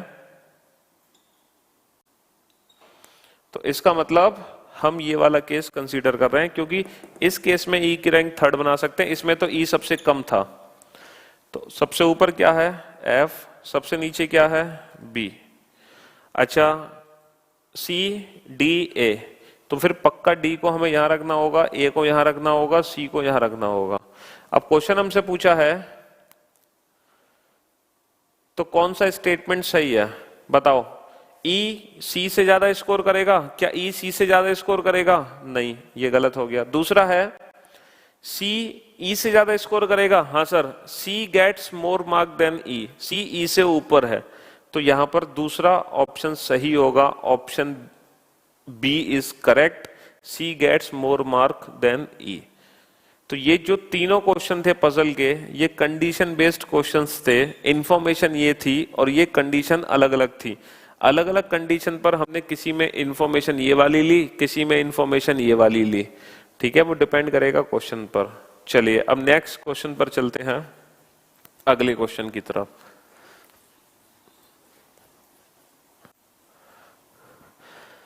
नेक्स्ट क्वेश्चन नंबर 79। अब देखो 80 क्वेश्चन तक पहुंचने वाले हैं, बस थोड़ा सा पेशेंस रख लो, 5-10 मिनट का। नेक्स्ट क्वेश्चन है, दो स्टेटमेंट है यहां पर, एक स्टेटमेंट है S1 और एक स्टेटमेंट है S2। पहला स्टेटमेंट क्या कहता है कि सोहन के वजन का 2 गुना, सोहन के वजन का 2 गुना, सोहन के वजन का 2 गुना मोहन के वजन या रोहन के वजन से कम है। सोहन के वजन का 2 गुना मोहन के वजन से भी कम है और सोहन के वजन का 2 गुना रोहन के वजन से भी कम है। इसका मतलब यह है, अगर मान लो मेरा 2 गुना किसी और के वजन से कम है तो इसका मतलब मेरा वजन उससे कम है। तो ये हमें ये इंप्लाइज करेगा कि सोहन का वजन मोहन से कम है और सोहन का वजन रोहन से कम है। भाई जाहिर सी बात है, अगर इसका 2 गुना भी इससे कम है तो ये सिंगल भी इससे कम ही होगा। चलिए, ये था पहला स्टेटमेंट। दूसरा स्टेटमेंट क्या कहता है? दूसरा स्टेटमेंट कहता है रोहन के वजन का 2 गुना, रोहन के वजन का 2 गुना मोहन के वजन से ज्यादा है और रोहन के वजन का 2 गुना सोहन के वजन से ज्यादा है। देखो बेटा, अगर रोहन के वजन का 2 गुना इस मोहन के वजन से ज्यादा है तो इन दोनों को कंपेयर नहीं कर सकते कि कौन बड़ा कौन छोटा, क्योंकि यहां पर रोहन मोहन से छोटा भी हो सकता है और रोहन मोहन से बड़ा भी हो सकता है। तो इस केस में हम कंपैरिजन नहीं कर सकते, हम कुछ नहीं बता सकते कंपेयर करके। यहां बता सकते थे कि अगर इसका दुगना इससे छोटा है तो ये अकेला भी इससे छोटा है, ये तो बता सकते हैं। लेकिन इस केस में अगर इसका डबल इससे ज्यादा है तो क्या रोहन मोहन से ज्यादा होगा, ये हम डिसाइड नहीं कर पाएंगे। रोहन इस समय मोहन से छोटा भी हो सकता है और रोहन इस समय मोहन से बड़ा भी हो सकता है। तो यहां पर हम कंफर्म नहीं कर सकते। चलो, अब क्वेश्चन हमसे क्या पूछना चाह रहे हैं? क्वेश्चन नंबर 79 है। इससे रिलेटेड बेटा 2 क्वेश्चन है, ये 5 नंबर का क्वेश्चन है, 5 नंबर का। क्वेश्चन नंबर 79 और क्वेश्चन नंबर 80 दोनों इसी इंफॉर्मेशन से रिलेटेड है। क्वेश्चन नंबर 79 है, which of the following statement is correct? Mohan का वजन अधिकतम है, मोहन का वजन अधिकतम है। क्या आप बता सकते हो मोहन का वजन अधिकतम है? सर रोहन का भी तो अधिकतम हो सकता है। सोहन का वजन अधिकतम है, सोहन का वजन अधिकतम है, सोहन तो सर कम में चल रहा है। रोहन का वजन अधिकतम है, नहीं बता सकते, can not be determine. Option D इस क्वेश्चन का आंसर है, option D, can not be determine. हम नहीं बता सकते मैक्सिमम किसका वजन है। चलिए नेक्स्ट क्वेश्चन नंबर 80 पर आइए। और जो क्वेश्चन नंबर 80 है वो भी इसी से ही रिलेटेड है। अब क्वेश्चन नंबर 80 कह रहा है मोहन का वजन सबसे कम है। देखो बेटा, सोहन मोहन से भी कम है, सोहन रोहन से भी कम है, इसका मतलब सोहन का वजन सबसे कम है। तो ऑप्शन बी इस करेक्ट होगा। अगर हम मिनिमम की बात करें तो मिनिमम में आता है सोहन। देखो, सोहन मोहन से भी कम है, सोहन रोहन से भी कम है। तो मिनिमम तो हम बता सकते हैं सोहन का वजन है, लेकिन मैक्सिमम हम नहीं बता सकते। मैक्सिमम का आंसर है कैन नॉट बी डिटरमाइन। चलिए नेक्स्ट क्वेश्चन पर आइए। अब ये पूरे 80 क्वेश्चन थे जीएस पेपर 2 के रीजनिंग के। आप लोग देख लो, करीबन 26 क्वेश्चन मैंने आपको सॉल्व कराए हैं। अब एक लास्ट क्वेश्चन बच गया, क्वेश्चन नंबर 10, जो बड़ा ही शानदार क्वेश्चन था क्यूब का। अब उस क्वेश्चन को हम सॉल्व करते हैं। लगाइए जरा क्वेश्चन, सबसे पहला क्वेश्चन को लगाइए, क्वेश्चन नंबर 10 जो सबसे पहला क्वेश्चन था, फर्स्ट क्वेश्चन को लगाइए। ठीक है, बस एक लास्ट क्वेश्चन बचा है, उसको हम कर लेते हैं। हाँ जी, ये क्वेश्चन है, थोड़ा सा छोटा करना पड़ेगा साइज। देखो बस ये क्यूब का क्वेश्चन है और इस क्वेश्चन को समझने की कोशिश करना। ये क्यूब को कट किया गया। देखो, जब भी हम क्यूब को कट करते हैं स्मॉलर क्यूब्स में, आप लोगों को पता है जो total number of smaller cubes होते हैं वो n क्यूब होते हैं। जैसे हम स्मॉलर क्यूब में या तो 64 में काट सकते हैं, क्या कि 4 का क्यूब, 27 में काट सकते हैं 3 का क्यूब, 125 में काट सकते हैं 5 का क्यूब, 216 में काट सकते हैं 6 का क्यूब। तो जब भी स्मॉलर क्यूब्स कट होते हैं तो जो नंबर ऑफ स्मॉलर क्यूब्स होते हैं वो क्यूब की फॉर्म में होते हैं। लेकिन यहां पर कुछ अलग ही सिस्टम है। यहां पर जो क्यूब कट किए गए हैं वो टोटल 36 है। टोटल क्यूब्स हैं हमारे पास 36, जबकि ये वैल्यू होनी चाहिए थी क्यूब में, बट इस बार ये वैल्यू क्यूब में नहीं है। इसके पीछे रीजन ये है क्योंकि हमने 2 वैरायटी के क्यूब लिए हैं। हमने 32 तो लिए हैं सेम साइज के स्मॉलर क्यूब, और हमने 4 ऐसे क्यूब ले लिए जो बिगर क्यूब हैं। इसीलिए यहां पर ऐसा हो गया कि जो वैल्यू है हमारी वो परफेक्ट क्यूब नहीं है, जबकि हमेशा स्मॉलर क्यूब की वैल्यू परफेक्ट क्यूब होती है। लेकिन यहां पर दो वैरायटी हैं, हमें एक ही क्यूब को दो पार्ट में डिवाइड किया, कुछ स्मॉलर में कुछ बिगर में। अब जरा सोचो कि ये जो 36 है, ये 27, जब n की वैल्यू 3 है, 3 का मतलब 3 का क्यूब 27, जब टोटल 27 क्यूब बनते हैं छोटे छोटे, तो 36 तो नहीं बन सकते ना। यानी कि 36 कन्वर्ट हो सकता है किससे, जब n की वैल्यू 4 यानी कि 4 का क्यूब यानी कि 64, जब स्मॉलर क्यूब 64 हो, उसी से कम कर सकते हैं हम 36 में। कैसे कम कर सकते हैं, देखो मैं आपको बताता हूं। n की वैल्यू जब 4 होती है तो जो फिगर बनता है हमारा, फिगर हालांकि हमें बनाने की जरूरत नहीं होती है, लेकिन इस पर्टिकुलर क्वेश्चन में हमें बनाना पड़ेगा फिगर। यहां पर हमने n की वैल्यू ले ली 4। जब n की वैल्यू 4 होती है तो total number of smaller cube होते हैं 4 का क्यूब 64, क्योंकि 64 से ही हम 36 बना सकते हैं, 27 से 36 नहीं बना सकते। तो हम पहले मान के चलते हैं, n की वैल्यू 4 का मतलब है बेटा यहां पर कितने कट लगेंगे, 3 कट लगेंगे। भाई 4 पार्ट में अगर आप डिवाइड करना चाहते हो तो 3 ही कट तो लगाओगे इस तरीके से।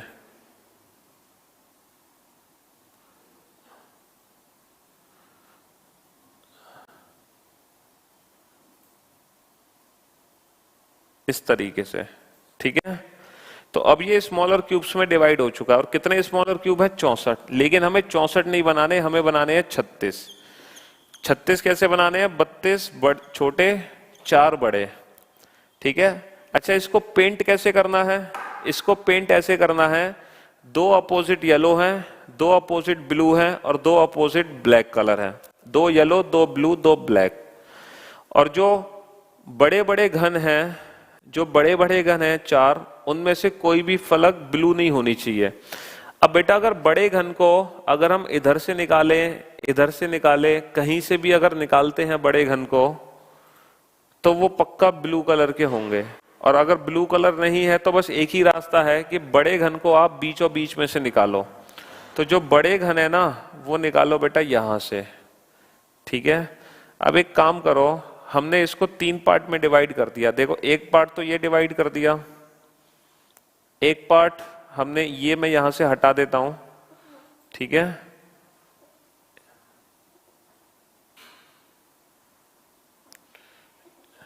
हाँ जी, एक पार्ट हमने बड़े घन के लिए छोड़ दिया और एक पार्ट ले लिया हमने पीछे वाला, एक पार्ट हमने ले लिया पीछे वाला, ये वाला पार्ट, ठीक है। स्मॉलर क्यूब्स निकाले हमने पीछे वाले पार्ट से, स्मॉलर क्यूब निकाले हमने आगे वाले पार्ट से, ठीक है। देखो आगे वाले पार्ट में कितने स्मॉलर क्यूब हैं, 32 चाहिए ना हमें स्मॉलर क्यूब, 32। आगे वाले पार्ट में देखो कितने हैं, 1 2 3 4, 4 और 4 8 और 4 12 और 4 16, 16 बेटा स्मॉलर क्यूब ये हैं, 16 इसके पीछे हैं। तो देखो 32 हो गए स्मॉलर क्यूब, और 4 चाहिए, 4 चाहिए हमें बड़े बड़े क्यूब चाहिए।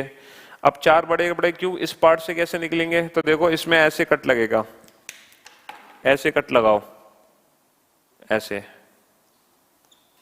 ये इस तरीके से। तो ये 4 बड़े बड़े क्यूब निकले। कैसे निकले, देखो एक क्यूब तो निकला बड़ा, ये वाला एक क्यूब तो ये निकला बड़ा, एक क्यूब ये निकलेगा बड़ा, 2, एक क्यूब ये निकलेगा 3, और एक इसके पीछे होगा 4।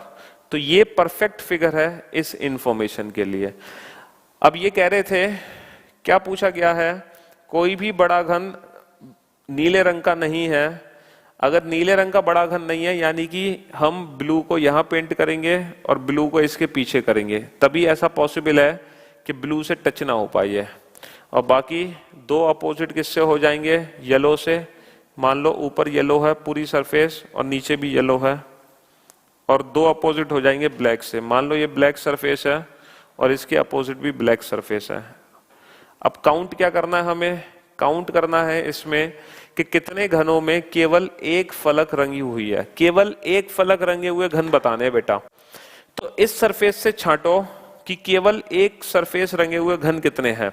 ये तो कॉर्नर क्यूब है, इनकी तो 3 सतह रंगी हुई है, इनकी 2 सतह रंगी हुई है, इनकी 3 सतह रंगी हुई है। तो जो एक सतह रंगे हुए घन है, देखो बेटा वो सामने से ये है, एक सतह रंगे हुए घन ये है, ये 4 ऐसे हैं जिनकी एक सतरंगी हुई है, और 4 ही होंगे इसके पीछे, और 4 ही होंगे इसके पीछे। और ये जो बड़े घन है ना, बड़ा घन, जो बड़ा घन निकला है 4, और चारों घनों की दोनों सरफेस पेंट है, चारों घनों की दोनों सरफेस पेंट है। इस घन की भी दोनों सरफेस पेंट है, इस घन की भी दोनों सरफेस पेंट है, क्योंकि नीचे से भी पेंट है। इस घन की भी दोनों सरफेस पेंट है, और इसके अपोजिट वाले की भी दोनों सरफेस पेंट है। यानी कि कोई भी बड़ा घन ऐसा नहीं है जिसकी केवल एक सरफेस पेंट हो, तो वो छोटे घन ही है जिनकी केवल एक सरफेस पेंट है। 4 बेटा ये हैं, और 4 इसके पीछे हैं, इसीलिए इस क्वेश्चन का आंसर आएगा 8। तो यहां पर 8 ऐसे स्मॉलर क्यूब हैं जिनकी सिर्फ एक ही फलक रंगी हुई है। तो ये एक ऐसा क्वेश्चन था जो इस तरीके से सॉल्व हुआ है। ठीक है, तो हमने देखा कि यूपीएससी के क्वेश्चंस भी वही क्वेश्चंस थे जो हम रीजनिंग स्पेशल बैच में पढ़ते हैं, है ना। टोटल 26 क्वेश्चंस थे out of 80। UPSC GS paper 2 के 80 क्वेश्चन में से 26 क्वेश्चन थे जो रीजनिंग के क्वेश्चंस थे। ठीक है, रीजनिंग के। तो अब आपको यूपीएससी का भी थोड़ा डर निकल रहा होगा। चलिए, तो guys thank you so much मेरे साथ बने रहने के लिए। जरा एक बार कमेंट्स लगाइए, देखते हैं कितने छात्र थे जो अभी हमारे साथ बने हुए थे, है ना। थैंक यू सो मच, है ना। और राजकुमार, मोहम्मद आसिफ, रोहित कुमार, विष्णु, दीपिका राजपूत, मोहम्मद आसिफ। चलिए, तो सभी को मेरा तहे दिल से धन्यवाद। ठीक है, चलिए, thank you so much guys, thanks allot. वैसे रात को आजकल, है ना, वर्ल्ड कप चल रहा है तो सभी मैच देखने में व्यस्त हो जाते हैं। चलिए, थैंक यू सो मच। भगवान स्वरूप, आप सुपर हो, थैंक्स बेटा। Nice class Akhilesh Kumar, thank you so much. सिगोन, Awadhesh, Anoop, Chandan, Preetam, Ravi, Braj, Rakesh, thank you so much. Ashok, thanks a lot. तो चलिए, ये हमने यूपीएससी का डिस्कशन किया। ठीक है, तो आगे आप लोगों के साथ बहुत बहुत ऐसे ही ढेर सारे क्वेश्चंस हम लोग लाते रहेंगे। ठीक, चलिए, thank you so much guys, thanks a lot, good night, शुभ रात्रि, सब बक है, टेक केयर योरसेल्फ।